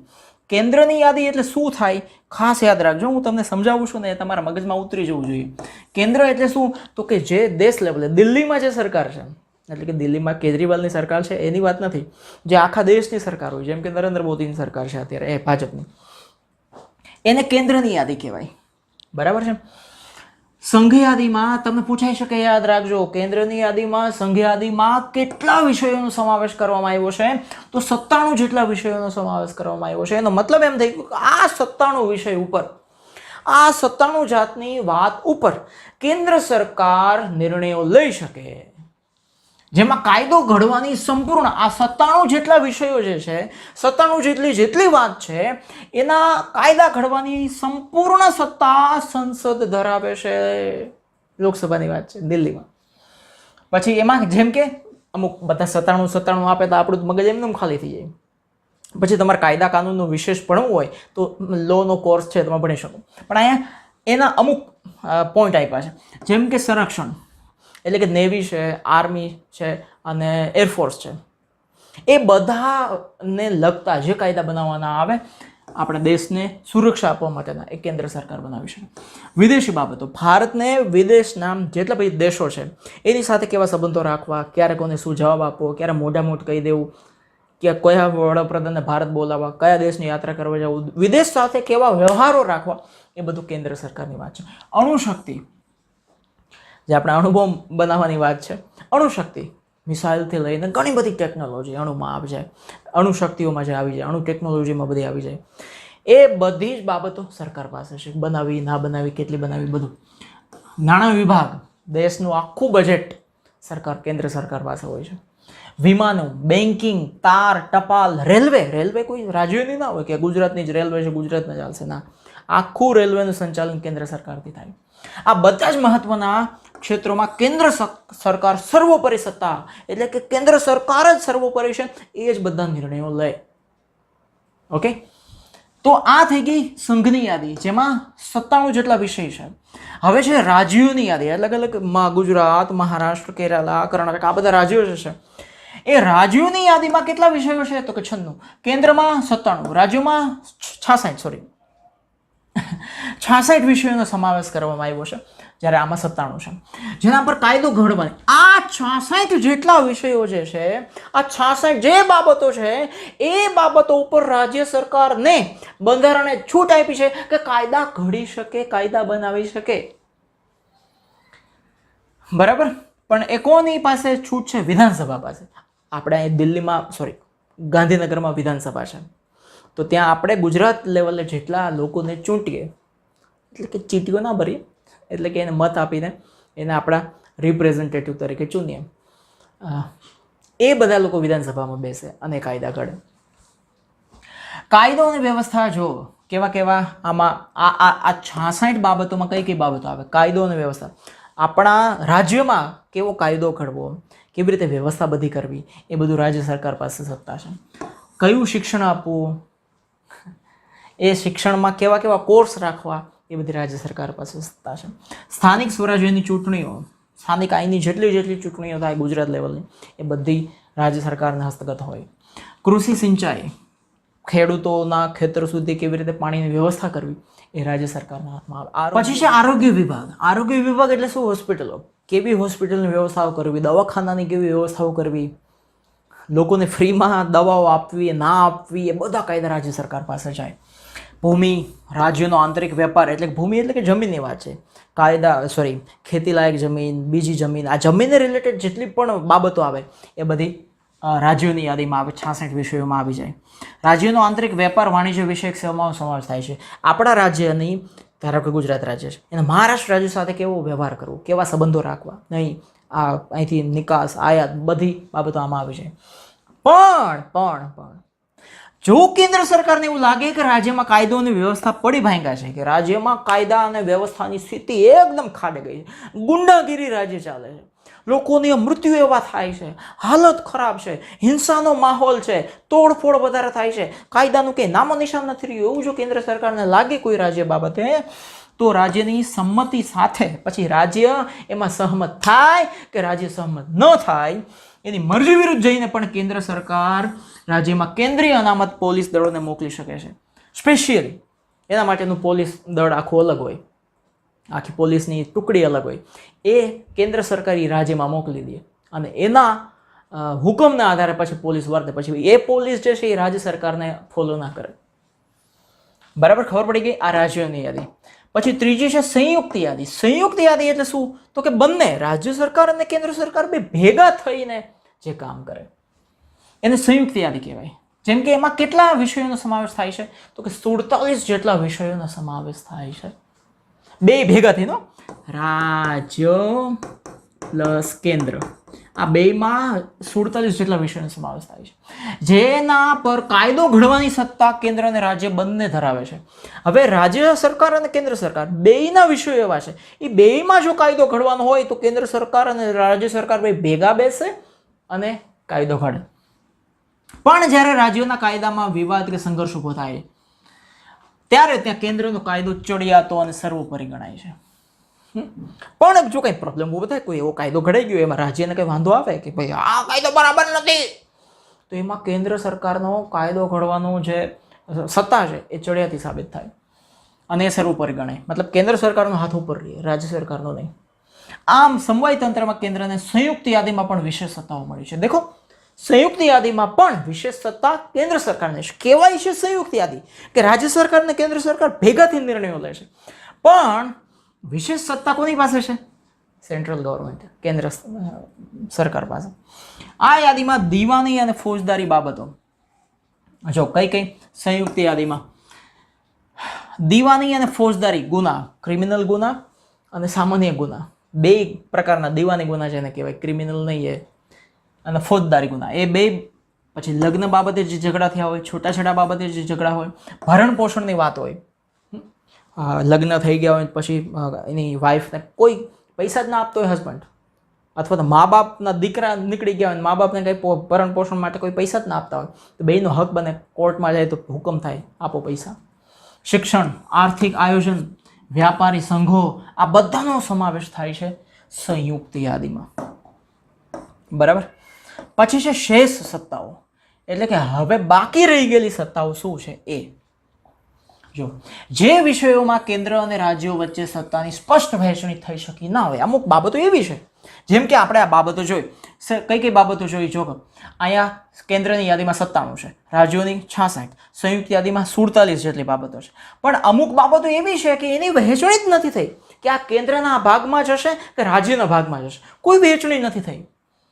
તો એવી બધી બાબતો શેષ સત્તાઓમાં મૂકી દેવામાં આવે, બધી બાબતો આમાં આવી જાય. આ વધારાના વિષયો કે શેષ સત્તાઓમાં જોજો પાછી કેન્દ્ર સરકારનો હાથ ઉપર. કેન્દ્રની યાદી, રાજ્યની યાદી અને સંયુક્ત યાદી, આ 3 યાદી હતી ને, પણ અમુક બાબતો આ ત્રણેયમાં નથી આવી. તો એ બાબતોમાં જે કાયદો ઘડવાની કે એમાં ફેરફાર કરવાની સત્તા કોને આપવી? કેન્દ્ર સરકારને. કોને? કેન્દ્ર સરકાર એટલે કે સંસદને, લોકસભાને. ભારતમાં કેન્દ્ર અને રાજ્યો વચ્ચે નાણાકીય સાધનોની પણ વહેંચણી કરવામાં આવી છે, જેમ કે જકાત, આયાત નિકાસ જકાત એટલે કે કરવેરા, ટેક્સ. જકાત એટલે કરવેરા, ટેક્સ, આવક વેરો વગેરે વધુ આવકો આપતા કરવેરા કેન્દ્રને ફાળવવામાં આવ્યા છે. જેમાં સૌથી વધારે ટેક્સ મળતો હોય એવી બધી જ બાબતોમાં કેન્દ્ર સરકારને જ સત્તા આપવામાં આવી છે. સૌથી વધારે આવક જેમાંથી મળે એવી જેટલી વસ્તુઓ છે જેમાં સૌથી વધારે ટેક્સ મળે એ બધી જ કેન્દ્ર સરકારને ફાળવવામાં આવેલી છે. જ્યારે વેચાણ વેરો, મનોરંજન વેરો, મહેસૂલ, શિક્ષણ વેરો જેવી ઓછી, આમાંથી ઓછો વેરો મળે, ઓછો ટેક્સ મળે, આ બધા સાધનો રાજ્યને આપવામાં આવ્યા છે. પણ આમાંય હવે ફેરફાર થઈ ગયો છે. આ વેચાણ વેરો, મનોરંજન વેરો, મહેસૂલ વેરો, આ બધું અલગ અલગ હતું, પણ હવે જીએસટી થઈ ગયું, વન નેશન વન ટેક્સ. આખા દેશમાં એક જ સરખો ટેક્સ, એ એક અલગથી હવે કરી દેવામાં આવ્યું છે. આમાં ક્યારે ફેરફાર થશે ખબર નથી. એથી રાજ્યોએ કેન્દ્ર પાસેથી ગ્રાન્ટ સ્વરૂપે આર્થિક સહાયનો આધાર રાખવો પડે છે. હવે રાજ્યને વધારે પૈસાની જરૂર પડે અને એની પાસે આ બધા વેરા જે છે એ ઓછા આવે છે, તો રાજ્ય સરકારને સત્તા તો ચલાવીને, સરકાર તો ચલાવીને, પૈસા તો જોઈએ. એટલે રાજ્ય સરકારે કેન્દ્ર સરકાર પાસેથી આશા રાખવી પડે કે અમને પૈસા આ લો. બરાબર, આ 3 યાદી થઈ ગઈ. હવે 5મું લક્ષણ આવ્યા આપણે. શું આવ્યા? 5મું લક્ષણ શું છે? કટોકટી વેળા એકતંત્રી વ્યવસ્થા. જ્યારે દેશની અંદર કટોકટીની વ્યવસ્થા ઊભી થાય ત્યારે એક જ તંત્રથી, એટલે કે કેન્દ્ર સરકાર દ્વારા જ આખો દેશ ચાલે. જેમ કે ભારતના બંધારણમાં 3 પ્રકારની કટોકટીની જોગવાઈ કરવામાં આવી છે. કટોકટી પણ 3 પ્રકારની છે. એક, યુદ્ધ થાય, યુદ્ધનો માહોલ થઈ જાય, ભારત પાકિસ્તાન વચ્ચે કે ભારત ચાઇના વચ્ચે યુદ્ધ થઈ જાય, તો યુદ્ધના કે બાહ્ય આક્રમણ કે બહારથી કોઈ ભારતના દેશ ઉપર હુમલો કરી દે, અલ્લાહ બોલ, અથવા તો સશસ્ત્ર બળવો થાય, જેવા સંજોગોમાં રાષ્ટ્રીય સલામતી જોખમાય, આખો દેશની સંકટમાં આવી જાય, પરિસ્થિતિ હાલત ખરાબ થઈ જાય બધાની, એવી પરિસ્થિતિમાં દેશમાં સલામતી વિશે કટોકટી જાહેર કરી શકાય છે કે ભાઈ અત્યારે સલામતીની પહેલી ચિંતા છે, દેશના લોકોને બચાવવા એ પહેલી ચિંતા છે. પછી એમાં રાજ્યોના મુખ્યમંત્રીઓ કે એ બધાનું પછી એના પોતાના રાજ્યમાં કાંઈ ચાલે નહીં. એક જ જગ્યાએથી સરકાર ચાલે, કેન્દ્રમાંથી જે ઓર્ડર ફળવાય એ જ પ્રમાણે આખા દેશે પછી કરવું પડે. ક્યારે? જ્યારે યુદ્ધ કે આક્રમણ બહારથી કંઈ થાય ત્યારે. બીજું, રાજ્યમાં કાયદો અને વ્યવસ્થાની પરિસ્થિતિ પડી ભાંગી હોય અથવા બંધારણીય જોગવાઈ અનુસાર રાજ્યની સરકાર ચાલી શકે એમ ન હોય ત્યારે કેન્દ્ર સરકાર બંધારણીય કટોકટી જાહેર કરે અને રાષ્ટ્રપતિ શાસન રાજ્યમાં લાગુ કરે. ગુજરાત રાજ્ય છે કે પશ્ચિમ બંગાળ છે કે મહારાષ્ટ્ર છે કે કાશ્મીર છે કે નીચે તામિલનાડુ છે, ત્યાં અલગ અલગ રાજ્યોમાં સુરક્ષા બાબતે કાયદા અને વ્યવસ્થાની સ્થિતિ હાવ ખરાબ થઈ ગઈ, તોડફોડ, આની પહેલાં હમણાં જ વાત થઈ હતી, તોડફોડ થઈ જાય, હિંસાઓ થઈ જાય, ગમે તેમ કરીને ગુંડાઓનું આક્રમણ વધી જાય, કાયદા તો ક્યાંય નામના ના રહીએ. આવી પરિસ્થિતિમાં કેન્દ્ર સરકાર બંધારણીય કટોકટી જાહેર કરી દે કે બંધારણ પ્રમાણે તમે રાજ્યને ચલાવતા નથી, એટલે એ રાજ્ય પાસેથી, રાજ્ય સરકાર પાસેથી, મુખ્યમંત્રી પાસેથી સત્તાને આંચકી લેવામાં આવે અને ત્યાં રાષ્ટ્રપતિ શાસન લાગુ કરી દેવામાં આવે. આ બીજી કટોકટી. ત્રીજી કટોકટી, સતત ભાવ વધારાના કારણે નાણાંના મૂલ્યમાં ઝડપથી ધોવાણ થતું હોય ત્યારે નાણાકીય કટોકટી જાહેર કરી શકાય. જેમ કે ઝિમ્બાબ્વે વગેરે દેશ છે, ત્યાં એક થમ્સઅપની બોટલ 5 લાખ રૂપિયાની આવે. નાણાંનું ધોવાણ થઈ ગયું. જો લખ્યું જ છે અહીંયા, ભાવ વધારો એટલો વધતો જાય કે પાણીની બોટલ જે 20 રૂપિયા મળતી હોય એના 2000 રૂપિયા થઈ જાય, 200 રૂપિયા થઈ જાય. એ તોય આપણને કેવી અઘરી પડે. ત્યારે ભારત દેશમાં કે બીજા દેશમાં નાણાકીય કટોકટી જાહેર કરી દે. આ 3 કટોકટી, યુદ્ધ અને આક્રમણની, કાયદા અને વ્યવસ્થાની કટોકટી, ભાવ વધારાને લીધે નાણાકીય કટોકટી.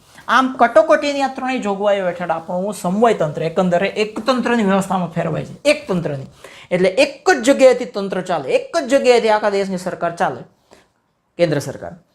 એટલા સમયગાળા પૂરતું સમવાય તંત્ર સ્થગિત થઈ જાય. બરાબર, ઓકે. તો આ આપણે કેટલા પોઈન્ટ ભણી લીધા? 5મું લક્ષણ ભણી લીધું. હવે છે 6થું લક્ષણ, જેનું નામ છે દ્વિગૃહી પ્રથા. લોકો દ્વારા ચૂંટાયેલા પ્રતિનિધિઓ, એટલે કે આપણે જે નેતાને ચૂંટીએ છીએ એનાથી આખી એક લોકસભા બને છે. એ દિલ્હીમાં લોકસભા હોય છે. આપણે જેટલા આખા ભારતમાંથી 545 જેટલા નેતાઓને ચૂંટ્યા હોય, બરાબર છે, એ બધા એ લોકસભામાં બેસે અને આપણા પ્રશ્નોનો ત્યાં અવાજ ઉઠાવે. એ લોકશાહીમાં જ સાચી સત્તા છે. જો તમારા દેશમાં લોકશાહી છે અને લોકસભા નથી તો સત્તાનો કોઈ મતલબ નથી. લોકસભા હોય જ લોકશાહીમાં, એ જ સાચી સત્તા છે. ખરા ખોટામાં પૂછાઈ શકે. સંસદના 2 ગૃહો છે. 1 માર્કના પ્રશ્ન પૂછાઈ શકે કે સંસદના કેટલા ગૃહો છે? તો કે 2. કયું? એક ઉપલું ગૃહ, એને રાજ્યસભા કહેવાય, અને એક નીચલું ગૃહ, જેને લોકસભા કહેવાય. ઉપરનું ગૃહ, નીચેનું ગૃહ, રાજ્યસભા, લોકસભા. પ્રધાનમંડળની રચના, જો આ જે રાજ્યસભા છે ને, એના નેતાઓને આપણે નથી સીધા ચૂંટતા. એના નેતાઓની જે ચૂંટણી થાય છે, આપણે જે લોકસભા અને રાજ્યસભા, એટલે કે આપણા ગુજરાત લેવલે જે મુખ્યમંત્રી અને બીજા બધા જે નેતાઓ હોય એને જે આપણે ચૂંટીએ, એ અને લોકસભા, એના નેતાઓ થઈને ભેગા થઈને રાજ્યસભામાં નેતાઓને ઇલેક્ટ કરે છે, ચૂંટે છે. પ્રધાનમંડળની રચના સંસદ સભ્યોમાંથી કરવામાં આવે છે. પ્રધાનમંડળ એટલે શું? તો કે મુખ્યપ્રધાન, એટલે કે વડાપ્રધાન એના મુખ્ય હોય અને એની નીચે અલગ અલગ પ્રધાનો હોય, જેના હાથમાં શિક્ષણ ખાતું હોય, સંરક્ષણ ખાતું હોય, પર્યાવરણ ખાતું હોય, કોઈ કાંઈ ન ખાતું હોય, કોઈ બધું ખાતું હોય. એ બધા ખાતાના જે મેઇન માણસો હોય એ આખા પ્રધાનમંડળ કહેવાય. પ્રધાનમંડળ સંસદને જવાબદાર છે. પ્રધાનમંડળે સંસદમાં એટલે કે લોકસભામાં જવાબ આપવો પડે કે એ શું કરે છે, પૈસા એની પાસે આવી ભાઈ ક્યાં વાપરા, ક્યાં નાખ્યા, એ બધો જવાબ ત્યાં આપવો પડે. પ્રધાનમંડળ લોકસભાનો વિશ્વાસ ધરાવે ત્યાં સુધી જ સત્તા ઉપર રહી શકે. પ્રધાનમંડળ જ્યાં સુધી લોકસભાનો વિશ્વાસ ધરાવે ત્યાં સુધી જ, બાકી એ પછી રહી શકે નહીં, એને રાજીનામા આપી દેવા પડે. એના વિશે આવશે ભણવાનું. સંસદીય સરકાર અને સંયુક્ત જવાબદારીના સિદ્ધાંત ઉપર કામ કરે છે. સંસદીય સરકાર જે છે ને, સંસદની જે આખી સરકાર, આપણે જે નેતાઓને ચૂંટીએ છીએ અને સંસદમાં ભેગા થાય છે, એ સંયુક્ત જવાબદારીના સિદ્ધાંત ઉપર કામ કરે છે. બધાની સંયુક્ત ભેગા મળેલી જવાબદારી છે. પ્રધાનમંડળમાં અત્યંત મહત્વના નિર્ણયો લેવાતા હોય છે. આખા દેશ લેવલના બહુ જ કિંમતી, બહુ જ મહત્વના બધા નિર્ણયો આ પ્રધાનમંડળમાં લેવાય. એટલે વારે ઘણે છાપવામાં આવતું હોય છે કે પ્રધાનમંડળની મિટિંગ થઈ. કેન્દ્રમાં રાષ્ટ્રપતિના નામે, જો યાદ રાખજો, કેન્દ્ર સરકાર જે છે એમાં રાષ્ટ્રપતિના નામે સત્તા ચાલતી હોય છે અને રાજ્યમાં રાજ્યપાલ હોય, જેને આપણે ગવર્નર કહીએ, એના નામે બધો વહીવટ ચાલતો હોય છે. એના નામથી બધો વહીવટ ચાલે છે. ખરેખર શું હોય છે, જો અહીં લખ્યું પણ છે, ખરેખર સત્તા કેન્દ્રમાં વડાપ્રધાનની આગેવાની હેઠળનું પ્રધાનમંડળ, વડાપ્રધાન આગેવાન હોય અને એની નીચે જેટલા મંત્રી હોય, ખરેખર સત્તા એ ચલાવે, ખરેખર વહીવટ એ ચલાવે. નામ કોનું આવે? રાષ્ટ્રપતિના નામે બધું ચાલે છે. એવી જ રીતે રાજ્યમાં મુખ્યપ્રધાનના વડ પણ, એટલે કે મુખ્યપ્રધાન મેઇન હોય, એની નીચે બધા મંત્રીઓ કામ કરતા હોય, એની એ જ બધું વહીવટ અને સત્તા સંભાળતા હોય, પણ નામ કોનું આવે? ગવર્નર, એટલે કે રાજ્યપાલનું.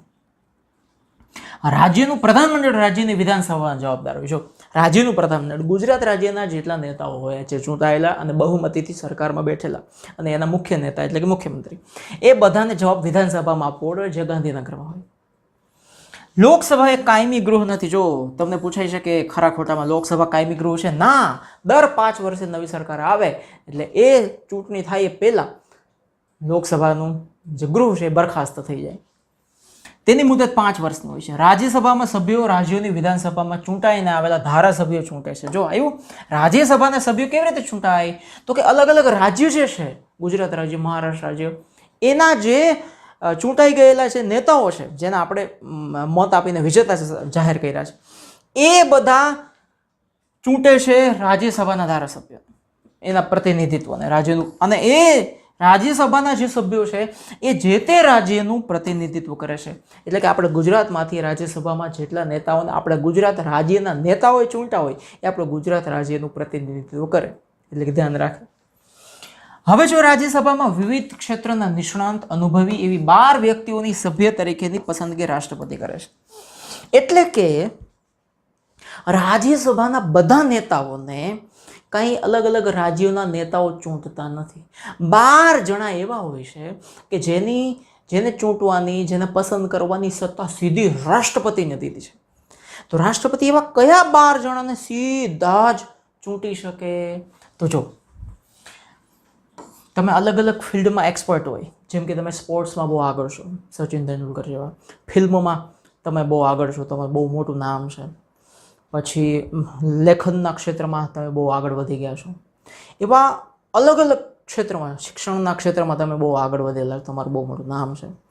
તો એવા અલગ અલગ ક્ષેત્રમાં જો તમે ખૂબ આગળ વધ્યા છો, તો રાષ્ટ્રપતિની નજરમાં જો તમે આવો તો એ તમને વિધાઉટ ચૂંટણી વગર સીધા જ તમને રાજ્યસભામાં બેસાડી શકે. એ ફિલ્ડના, એ ક્ષેત્રના નિષ્ણાંત હોવાના નાતે. રાજ્યસભા છે ને કાયમી ગૃહ છે. યાદ રાખજો, ખરા ખોટા પૂછાય તો તમારે યાદ રાખવાનું છે કે લોકસભા એ કાયમી ગૃહ નથી, પણ રાજ્યસભા કાયમી ગૃહ છે. એના 1/3 જેને ઇંગ્લિશમાં કહેવાય, 3 ભાગના સભ્યો દર 2 વર્ષે નિવૃત્ત થાય. 100 સભ્યો હોય, 99 સભ્યો, તો 33 સભ્યો દર 2 વર્ષે નિવૃત્ત થઈ જાય. એટલે બીજા વર્ષ પાછા એના એ ચૂંટાઈ જાય, પાછા 2 વર્ષ થાય એટલે 33 સભ્યો નિવૃત્ત થઈ જાય, પાછા આવી જાય. એમ કરતાં કરતાં એ ક્યારેય રાજ્યસભા વિખરાતી જ નથી, એ કાયમ છે. તો તમને પૂછાઈ શકે કે રાજ્યસભાના કેટલા સભ્યો દર 2 વર્ષે નિવૃત્ત થાય છે? તો 3 ભાગના. તેટલા જ સભ્યો ફરીથી ચૂંટાઈ જાય. આમ રાજ્યસભાના સભ્યો 6 વર્ષ સુધી સભ્યપદ ધરાવે, દર 6 વર્ષે એ જતા રહીએ.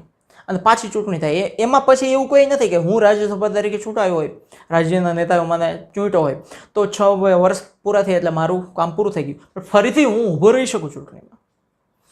રાજ્યસભાની સત્તા પ્રમાણમાં ઓછી છે. જો વધારે સત્તા કોની પાસે છે? લોકસભા પાસે છે. ઓછી સત્તા કોની પાસે છે? રાજ્યસભા પાસે. જ્યારે લોકસભાની સત્તાઓ વિશેષ છે, ચડિયાતી છે, નિર્ણાયક છે. રાજ્યસભાનું સંપૂર્ણપણે વિસર્જન થતું નથી. ક્યારેય રાજ્યસભા વિખરાતી નથી, કારણ કે દર 2 વર્ષે નવા નવા સભ્યો આવ્યા જ રાખે, પાણીનો ધોધ વહેવો જ રાખે. બરાબર, ખબર પડી તમને? દ્વિગૃહી પ્રથા, લોકસભા અને રાજ્યસભા. પછી 7મા નંબરનું લક્ષણ છે સ્વતંત્ર, નિષ્પક્ષ અને એકીકૃત ન્યાયતંત્ર. આની અંદર આપણે કોર્ટ વિશે ભણવાનું છે કે આપણી કોર્ટ કેવી છે. બંધારણની જોગવાઈ અનુસાર ભારતમાં સળંગ, સ્વતંત્ર, નિષ્પક્ષ અને એક સૂત્રી ન્યાયતંત્રની સ્થાપના કરવામાં આવી છે. સળંગ. એમાં કોઈ નેતા ચૂંટાઈને એમાં સુપ્રીમ કોર્ટના જજ તરીકે ના બેસી શકે. સ્વતંત્ર છે, એના ઉપર કોઈ પક્ષનો અધિકાર નથી, એનું ચાલે નહીં ને. આ નિષ્પક્ષ છે, કોર્ટ પોતે નિષ્પક્ષ છે. એ પછી જે ધારો કે અત્યારે ભાજપની સત્તા ચાલતી હોય ને એમાંથી કોઈ ગુનો કરે તો પછી કોર્ટના જજ એમ ના કહે કે ભાઈ આની તો સરકાર છે તો એને ઓછી સજા કરીએ. ના, હા, પછી પૈસા ખવાઈ જતા હોય ને બધું એવું તો પછી આખા ભારતમાં લોલ હાલે જ છે. એ વસ્તુ જુદી છે. અને એક સૂત્રી ન્યાયતંત્રની સત્તા છે. એક સૂત્રી એટલે કેવી? તો કે જેટલી પણ કોર્ટ છે ભારતની અંદર, બધી કોર્ટ સુપ્રીમ કોર્ટને ફોલો કરે. સુપ્રીમ કોર્ટના નિર્ણયોને આદર આપવો પડે. અને સુપ્રીમ કોર્ટ છે બંધારણ પ્રમાણે ચાલે. જેની ટોચે સર્વોચ્ચ અદાલત, સૌથી ઊંચી અદાલત સર્વોચ્ચ અદાલત એટલે કે સુપ્રીમ કોર્ટ. પછી મધ્યમાં એટલે કે દરેક રાજ્યમાં એક વડી અદાલત હોય જેને કહેવાય હાઈકોર્ટ. આખા દેશ લેવલે સૌથી મોટી અદાલત સુપ્રીમ કોર્ટ. આપણા ઘરમાં મમ્મી હોય સુપ્રીમ કોર્ટ. આખા દેશમાં એક જ કોર્ટ હોય સૌથી મોટી, આ બધી કોર્ટનો બાપ, એ છે સર્વોચ્ચ અદાલત, જેને કહેવાય સુપ્રીમ કોર્ટ. પછી દરેક રાજ્યમાં એક કોર્ટ હોય જેનું નામ છે વડી અદાલત. અને પછી દરેક રાજ્યમાં, દરેક જિલ્લામાં એક કોર્ટ હોય, એ જિલ્લાની અને તાબાની અદાલતો કહેવાય. બરાબર. અને વિશેષ અદાલતો હોય છે. સર્વોચ્ચ અદાલતના ચુકાદા, જો સર્વોચ્ચ અદાલત એટલે કે સુપ્રીમ કોર્ટ જે ચુકાદો આપે કોઈ પણ કેસની અંદર એમ કહી દે આમ, એટલે કેરી નહીં, આમ. ચુકાદામાં આવેલા તમામ અદાલતો માટે બંધન કરતા છે. એ સુપ્રીમ કોર્ટ, સર્વોચ્ચ અદાલત જે નિર્ણય આપે એને હાઈકોર્ટ, જિલ્લા કોર્ટ, બધી કોર્ટે પછી માન્ય રાખવો પડે. પછી એ કોર્ટ એમ ના કહી શકે, હાઈકોર્ટ કે જિલ્લા કોર્ટ, સુપ્રીમ કોર્ટ ભલે કહે પણ એ બરાબર નથી, તો પછી એ જજને હા એ થઈ જાય. પણ હાઈકોર્ટના ચુકાદા હોય એના ઉપર સુપ્રીમ કોર્ટ કહી શકે આ ચુકાદો ખોટો હતો તમારો. સંઘ સરકાર અને રાજ્ય સરકાર એટલે કે કેન્દ્ર સરકાર અને રાજ્ય સરકાર વચ્ચે બંધારણીય બાબતો એટલે કે આપણું જે બંધારણ છે ભારતનું, એને સમજવામાં કોઈ તકલીફ થઈ હોય અને એમાં આડાવડી કોઈ વાત મગજમાં ઘેડ બેસી ગઈ હોય કે અદાલતના અર્થઘટનો અંગે જે વિવાદ થાય કે ભાઈ કેન્દ્ર સરકાર એમ કહે કે ભાઈ આ જે બંધારણમાં કીધું છે આમ કીધું છે, તો રાજ્ય સરકાર એમ કે એમ નથી કીધું, ભાઈ આમ કીધું છે, કુકડા જવાબ. અને એ બે વચ્ચે જો ઝઘડો થાય તો એનો ઉકેલ અંતે કોણ લઈ આવે? સર્વોચ્ચ અદાલત એટલે કે સુપ્રીમ કોર્ટ. એ પછી હાઈકોર્ટમાં ના જાય કેસ, સીધો સુપ્રીમ કોર્ટમાં લાગુ પડે. ન્યાયતંત્ર કારોબારીથી સ્વતંત્ર છે. ન્યાયતંત્ર જે છે એ કારોબારી તંત્ર હારે જોડાયેલું નથી. કારોબારી એટલે કે સરકારના ચલાવનારા પ્રધાનમંડળો જે વહીવટ કરે છે એની સાથે ન્યાયતંત્ર એટલે કે કોર્ટને કાંઈ લેવા દેવા નથી. બંધારણના રક્ષક અને વાલી તરીકે ન્યાયતંત્ર નાગરિકોના અધિકારોનું રક્ષણ કરે છે. બંધારણના રક્ષક છે આપણું ભારતનું બંધારણને રક્ષણ કોણ કરે? કોર્ટ કરે. અને એનો વાલી કોણ છે? Mummy papa. કોર્ટ છે. ન્યાયતંત્ર નાગરિકોના આપણા જે અધિકારો છે એનું રક્ષણ કરે છે. તો તમને આ પૂછાયો શોર્ટ નોટ. બંધારણના રક્ષક અને વાલી તરીકે ન્યાયતંત્ર નાગરિકોના અધિકારોનું રક્ષણ કરે છે. સમજાવો તો આ આખે આખું તમે લખી શકો. બરાબર. તો આ થઈ ગયું 7મું લક્ષણ. હવે છે 8મું લક્ષણ. બંધારણમાં સુધારો કરવો હોય તો કેમ કરી શકાય? ભાઈ બંધારણ લખાઈ ગયું તો લખાઈ ગયું, કેટલા વર્ષ પહેલાં લખાઈ ગયું, હાલો કંઈક સુધારા કરી. તમે હું બે દિલ્હી જાય તો અહીંયાથી માર ખાઈને પાછા આવી. ભારતીય બંધારણ અને અન્ય દેશોના બંધારણ કરતાં પરિવર્તનશીલ છે. ભારતીય બંધારણ જે છે ને એ બીજા દેશના બંધારણ કરતાં પરિવર્તનશીલ છે, એટલે કે બદલાતું રહેલું છે. સમય અને સંજોગોના આધીન બંધારણમાં ફેરફાર કરવાની જરૂર પડતી હોય, સીધી વાત છે. આપણે પેલા બેઠા બેઠા ટોયલેટ જતા હતા, હવે ઊભું થઈ ગયું છો, એમાંય આ ઘણું બધું ચેન્જ આવી ગયું ને. બંધારણમાં ફેરફારની કલમોને 3 ભાગમાં વહેંચવામાં આવી છે. કઈ રીતે ફેરફાર થાય? જો પહેલું, ફર્સ્ટ, અમુક જોગવાઈઓના સંસદમાં હાજર અને મત આપતા સભ્યોની સાદી બહુમતીથી સુધારો કરી શકાય. અમુક સુધારા એવા હોય કે જેમાં કોઈ માથાકૂટની વધારે જરૂર ના પડે, સીધું બધા સમજી શકતા હોય. બરાબર? તો એમાં શું થાય કે સંસદમાં જેટલા હાજર હોય સભ્યો, સંસદ સભ્યો જેટલા હાજર હોય અને મત આપતા જેટલા સભ્યો હોય એની સીધી સાદી બહુમતી હોય એટલે સુધારો કરી શકાય. સીધો સુધારો થઈ ગયો, એમાં કોઈ લપમાં કોઈ વધારે પડે નહીં. બીજો સુધારો એવા છે, અમુક જોગવાઈઓમાં સંસદના બંને ગૃહ એટલે હવે તમને ખબર પડી કે કયું ગૃહ, ઉપલું ગૃહ અને નીચલું ગૃહ, લોકસભા અને રાજ્યસભા, એ બે ગૃહોના કુલ સભ્ય સંખ્યાની બહુમતી, એ બેના સભ્યો ભેગા કરો અને એમાં પાછી બહુમતી થવી જોઈએ. અને હાજર તેમજ મત આપતા સભ્યોની 2/3, જોજો તમે, જેટલા સભ્યો, ટોટલ સભ્યો 545 છે લોકસભામાં અને રાજ્યસભાના ટોટલ સભ્યો ભેગા થાય એની બહુમતી, પછી હાજર કેટલા સભ્યો છે જ્યારે વોટિંગ થાય છે, ચૂંટણી થાય છે, એટલે શું કે આ ભાઈ આટલો સુધારો કરવો છે, તો એ સુધારો ક્યારે થાય? જ્યારે એમાં ચૂંટણી થાય. બરાબર? એમાં ઇલેક્શન થાય, એમાં વધારે મત પડે તરફેણમાં કે હા સુધારો કરવો છે, તો સુધારો થાય. તો જેટલા હાજર છે અને મત આપે છે જેટલા સભ્યો, એ મત આપનારા સભ્યોમાંથી 2/3, એટલે કે તમે 3 ભાગ કરો, એ 3 ભાગમાંથી બે ભાગના સભ્યો, 99 સભ્યો હોય તો એમાંથી 66 સભ્યો હાજર હોય અને મત આપે અને એમ કે હા સુધારો કરવો છે, તો સુધારો થાય. આ માથાનો દુખાવો વાળો સુધારો થોડો. પછી ત્રીજું, બંધારણના અમુક ભાગમાં સુધારો કરવા માટે સંસદના બંને ગૃહોની કુલ સભ્ય સંખ્યા, જેટલી સભ્ય સંખ્યા હોય એની બહુમતી અને હાજર અને મત આપતા સભ્યોની 2/3 બહુમતી ઉપરાંત જોજો, પહેલામાં સાદી બહુમતીથી સુધારો કરી શકાય, બીજામાં કુલ સભ્યો કેટલા છે રાજ્યસભા લોકસભામાં અને હાજર જેટલા છે એમાંથી 2/3 બહુમતી જોઈએ, ત્રીજામાં ટોટલ કુલ સભ્ય સંખ્યા તો જોઈએ, હાજર છે એમાંથી 2/3 તો જોઈએ, આના જેટલા જ જોઈએ, પ્લસ બહુમતી ઉપરાંત અડધા કરતા વધુ ઘટક રાજ્યોની વિધાનસભા ગૃહોની મંજૂરી. ધારો કે એનાથી અસર થતી હોય રાજ્યોને, ગુજરાત, મહારાષ્ટ્ર, તો એ રાજ્યોની જે સભ્ય સંખ્યા છે એમાં જે ચૂંટાયેલા નેતાઓ છે એની પણ અડધા કરતા વધુ બહુમતી જોઈએ, ત્યારે બંધારણમાં સુધારો થાય. આ વધારે લપવાળું કામ થઈ ગયું. બરાબર? હવે જો કેન્દ્ર અને રાજ્યોની આંતર સંબંધો કે ઉચ્ચ ન્યાયતંત્રના માળખામાં સુધારો કરવાનો હોય ત્યારે કુલ રાજ્યોના ઓછામાં ઓછા અડધા રાજ્યોની સંમતિથી કરી શકાય. જો હવે કેન્દ્ર સરકાર છે અને રાજ્ય સરકાર છે, આ બેયના સંબંધો હોય ને, જેમ કે ગુજરાત રાજ્ય છે અને દિલ્હીમાં કેન્દ્ર સરકાર છે, આ બેયના સંબંધોને રિલેટેડ કોઈ સુધારો કરવાનો છે કે ઉચ્ચ ન્યાયતંત્ર એટલે કે સુપ્રીમ કોર્ટનું જે માળખું છે એમાં કંઈક સુધારો કરવાનો હોય, તો એકલી કેન્દ્ર સરકાર, એકલી રાજ્યસભા કે લોકસભા કંઈ નથી કરી શકતી. તો શું કરવું પડે ખબર છે? કુલ રાજ્યો, ભારતમાં જેટલા રાજ્યો હોય એમાંથી ઓછામાં ઓછા અડધા રાજ્યોની સહમતિ હોવી જોઈએ કે અમે સુપ્રીમ કોર્ટ એટલે કે ઉચ્ચ ન્યાયતંત્રમાં સુધારો કરવા જઈ રહ્યા છીએ, અથવા રાજ્ય અને કેન્દ્રના સંબંધો છે એમાં સુધારો કરવા જઈ રહ્યા છે. તો ઓછામાં ઓછા જેટલા રાજ્યો છે, ધારો કે ભારતની અંદર 30 રાજ્યો છે, તો 15 ઉપર 16 રાજ્યોની બહુમતી હોવી જોઈએ. ન્યાયિક ચુકાદાના આધારે પણ સંસદ દ્વારા બંધારણમાં સુધારો કરવામાં આવે છે. ન્યાયિક ચુકાદો એટલે શું? સુપ્રીમ કોર્ટ કંઈક ચુકાદો આપી દે તો એના આધારે બંધારણમાં સુધારો થાય. બંધારણના મૂળભૂત માળખામાં ફેરફાર કરી શકાય નહીં. બંધારણનું મૂળભૂત એટલે કે એની જે મૂળ, એના જે રૂટ્સ, એના જેમ ઝાડના વૃક્ષ હોય, ઝાડના મૂળ હોય, એમાં એને લીધે ઝાડ આખું ટકેલું હોય, તો મૂળભૂત જે ફેરફાર છે એ કરી શકાતા નથી. બંધારણની ઘણી બાબતોમાં સંસદની સાદી બહુમતીથી સુધારો કરી શકાય, એ આપણે ઉપર જોયું. તો બંધારણ સુપરિવર્તનશીલ અને લચીલું ગણાય, પરંતુ કેટલીક બાબતોમાં બંધારણમાં સાદી બહુમતીથી સુધારો થઈ શકતો નથી, એ આપણે બીજો અને ત્રીજામાં જોયું. રાજ્યના અનુમોદન વગર એટલે કે રાજ્યની અનુમતિ એટલે કે સહમતિ એટલે કે પરમિશન વગર સુધારો શક્ય ન હોવાથી તેટલા અંશે તે દુષ્કર છે, હાલત ખરાબ કરે એવું છે. આમ બંનેનું મિશ્રણ ભારતીય બંધારણનું આગવું લક્ષણ છે. બેયનું મિક્સ થાય, કેન્દ્ર સરકાર, રાજ્ય સરકાર બંને ભેગા મળીને બધું થાય. એટલે કે બંધારણ એમ જ કહે છે કે હાળાઓ ભેગા રહ્યો તમે બાધોમાં. પછી 9 નંબર સાર્વત્રિક પુખ્ત વય મતાધિકાર. આ પણ તમને શોર્ટ નોટમાં પૂછાઈ શકે.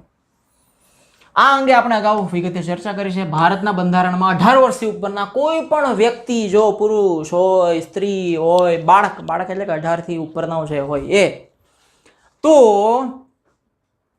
તમામ નાગરિકોને કોઈ પણ જાતના, પછી એ ધર્મ મુસ્લિમ હોય, હિન્દુ હોય, જૈન હોય, બૌદ્ધ હોય, ક્રિશ્ચિયન હોય, જાતિ સ્ત્રી પુરુષ કોઈ પણ હોય, ભણ્યો હોય ના ભણ્યો હોય, લિંગ એટલે સ્ત્રી પુરુષ, જાતિ એટલે સોરી પેલી જાતિ કે ભાઈ તમે આ જાતિના છો, તમે આ જાતિ, તમારી જ્ઞાતિની વાત છે. આવક તમારી ઓછી હોય, વધારે હોય, કોઈ પણ કોમ હોય, મિલકત છે કે નહીં એને યાર લેવા દેવા નથી, જન્મસ્થાન ગમે ત્યાં તમે જૈનમાં હોય, 18ની ઉપરની ઉંમરના છો, હા, કોઈ પણ ભેદભાવ વગર તમે મતાધિકાર આપો, એટલે કે તમે મત આપી શકો છો. એ ખરેખર પ્રગતિશીલ અને હિંમતભર્યું પગલું છે. ભારત આઝાદ થઈ ગયું પછી પહેલો જ આ નિર્ણય લેવાયો. એ મિટિંગમાં જો કે હું હાજર નહોતો રહી શક્યો, પણ નિર્ણય લેવાઈ ગયો. મતાધિકારને કારણે લોકશાહીમાં પ્રત્યેક નાગરિકને ચૂંટણી સમયે પોતાની પસંદગીના ઉમેદવારને મત આપીને ચૂંટવાનો અધિકાર મળે છે. કે એ ઈચ્છે એને મત આપી શકાય. તમે મત આપવા જશો જ્યારે ભવિષ્યમાં, ત્યારે તમને ખબર પડશે કે તમે જ્યાં મત આપવા જાઓ ત્યાં આગળ આવી રીતે આમ પેલો પડદો હોય, તમે કોને મત આપો છો એ કોઈ કહી શકે નહીં, અને તમે છૂટ છે, તમે ઈચ્છો એને મત આપી શકો. મતાધિકારને કારણે લોકશાહીમાં હા થઈ ગયું. ચૂંટણીઓમાં યુવા મતદારોની ઉત્તરોત્તર વધતી સંખ્યા, આપણે યુવા મતદારો વધે છે, સજાગતા વધે છે, એનો ઉમળકો જોશ વધે છે, મતદાન જાગૃતિના ઘણા બધા પ્રોગ્રામ થાય છે, એટલે મતદાનનું પ્રમાણ વધે છે. એટલે રાજકીય ક્ષેત્રે યુવાઓની સક્રિયતા એ લોકશાહીની પરિપક્વતા અને સફળતાની નિશાની છે. બરાબર. 10 નંબર ધર્મનિરપેક્ષતા એટલે શું? તો કે બિન સાંપ્રદાયિકતા. આપણો દેશ છે ને બિન સાંપ્રદાયિક છે. આમુખની અંદર આપણે આ બિન સાંપ્રદાયિક શબ્દ સમજેલો હતો. ભારતીય બંધારણમાં સર્વ ધર્મ તરફ સમાન દ્રષ્ટિ, સમાન આદર ભાવનાને સ્વીકારતા હોય છે. બધા ધર્મને આદર, બધા ધર્મને સમાન. રાજ્ય દ્વારા કોઈ પણ ધર્મને ઉત્તેજન કે ટેકો નહીં. રાજ્યને પોતાનો કોઈ ધર્મ કે સંપ્રદાય નથી.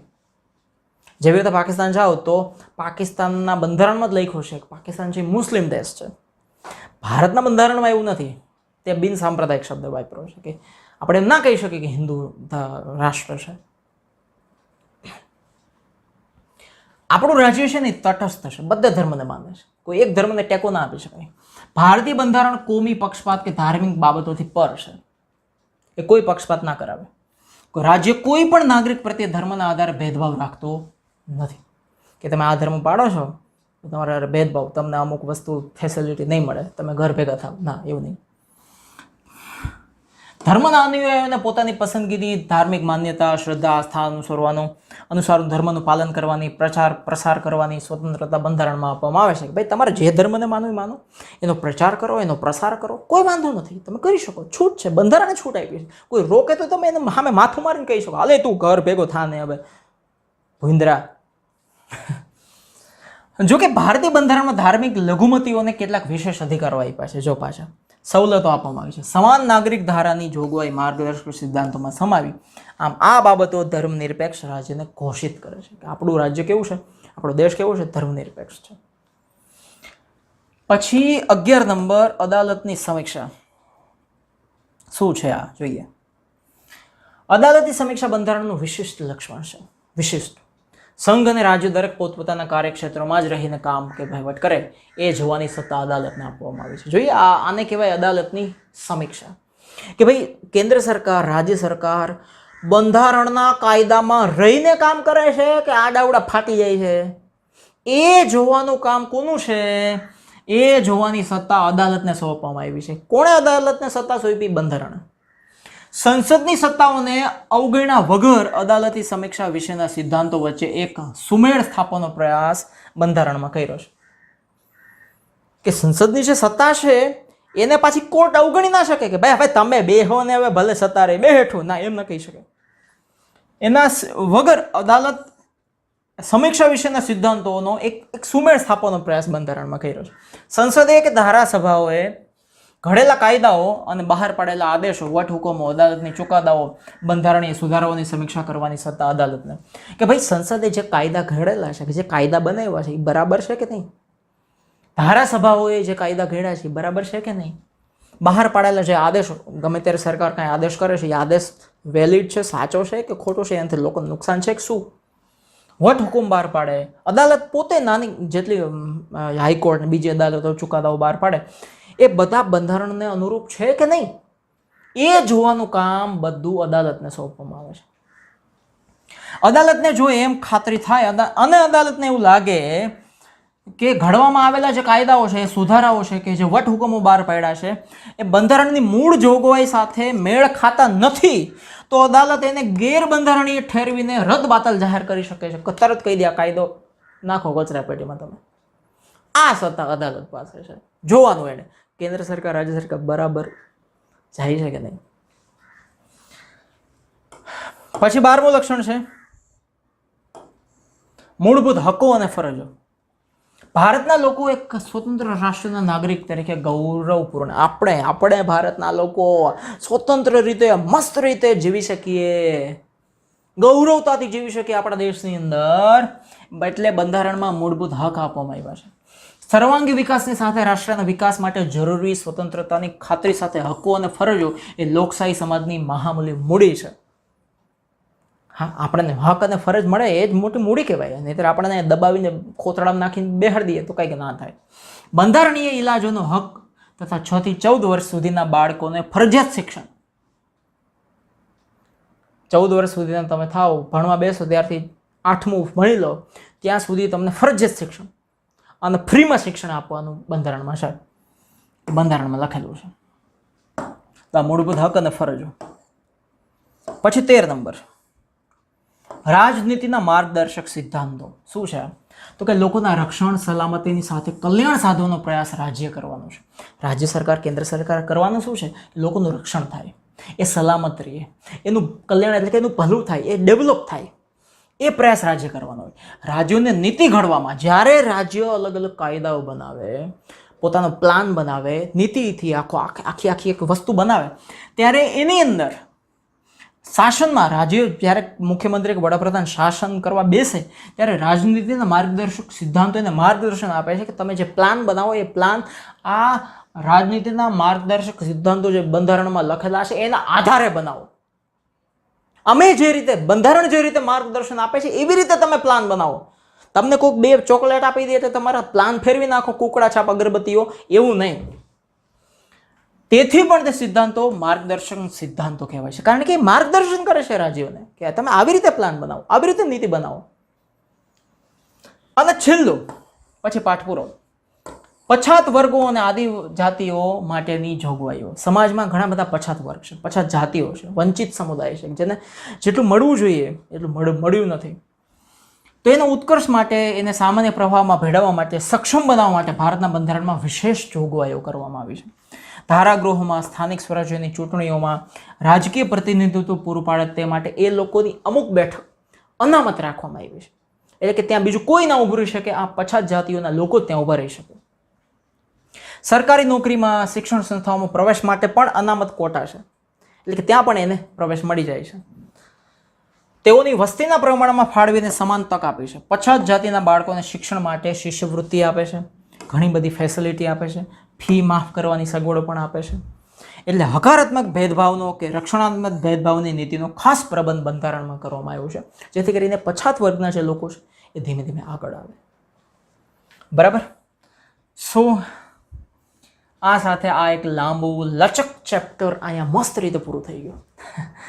આ બધા ચેપ્ટર કોઈ પણ જાતની જાહેરાત વગર તમે મારી એપમાં ભણી શકો ને એકદમ સસ્તામાં. તો તમે ત્યાં મારી એપમાં વિઝિટ કરી શકો છો અને ત્યાં ગ્રામર ને ઇંગ્લિશ ને એ તો આપણે અહીં ફેસબુકમાં યુટ્યુબમાં પણ ચાલે છે ને ત્યાં પણ ચાલશે. અને ઘણી બધી નોટ્સ કે આ ત્યાંની જે મને એવું લાગે કે આ મૂકવા જેવું છે બધી મારી એપ્લિકેશનમાં હું મૂકતો હોઉં છું. સો હર્ષ બારસી એપ્લિકેશન ડાઉનલોડ કરી શકો અને ત્યાંથી તમે બેનિફિટ લઈ શકો. મિત્રો સાથે શેર કરો વિડીયો, ખાસ કોમેન્ટ કરો નીચે કે તમને વિડીયો કેવો લાગે છે. એમને ના જાઓ. સો જય હિન્દ, જય ભારત, જય જય ગરવી ગુજરાત. આ ચેનલમાં આટલી બધી લાઈક કરો, નીચે કોમેન્ટ કરજો, બધા સાથે શેર બી કરજો, બેલમાં ટીન ટીન વગાડી દેજો.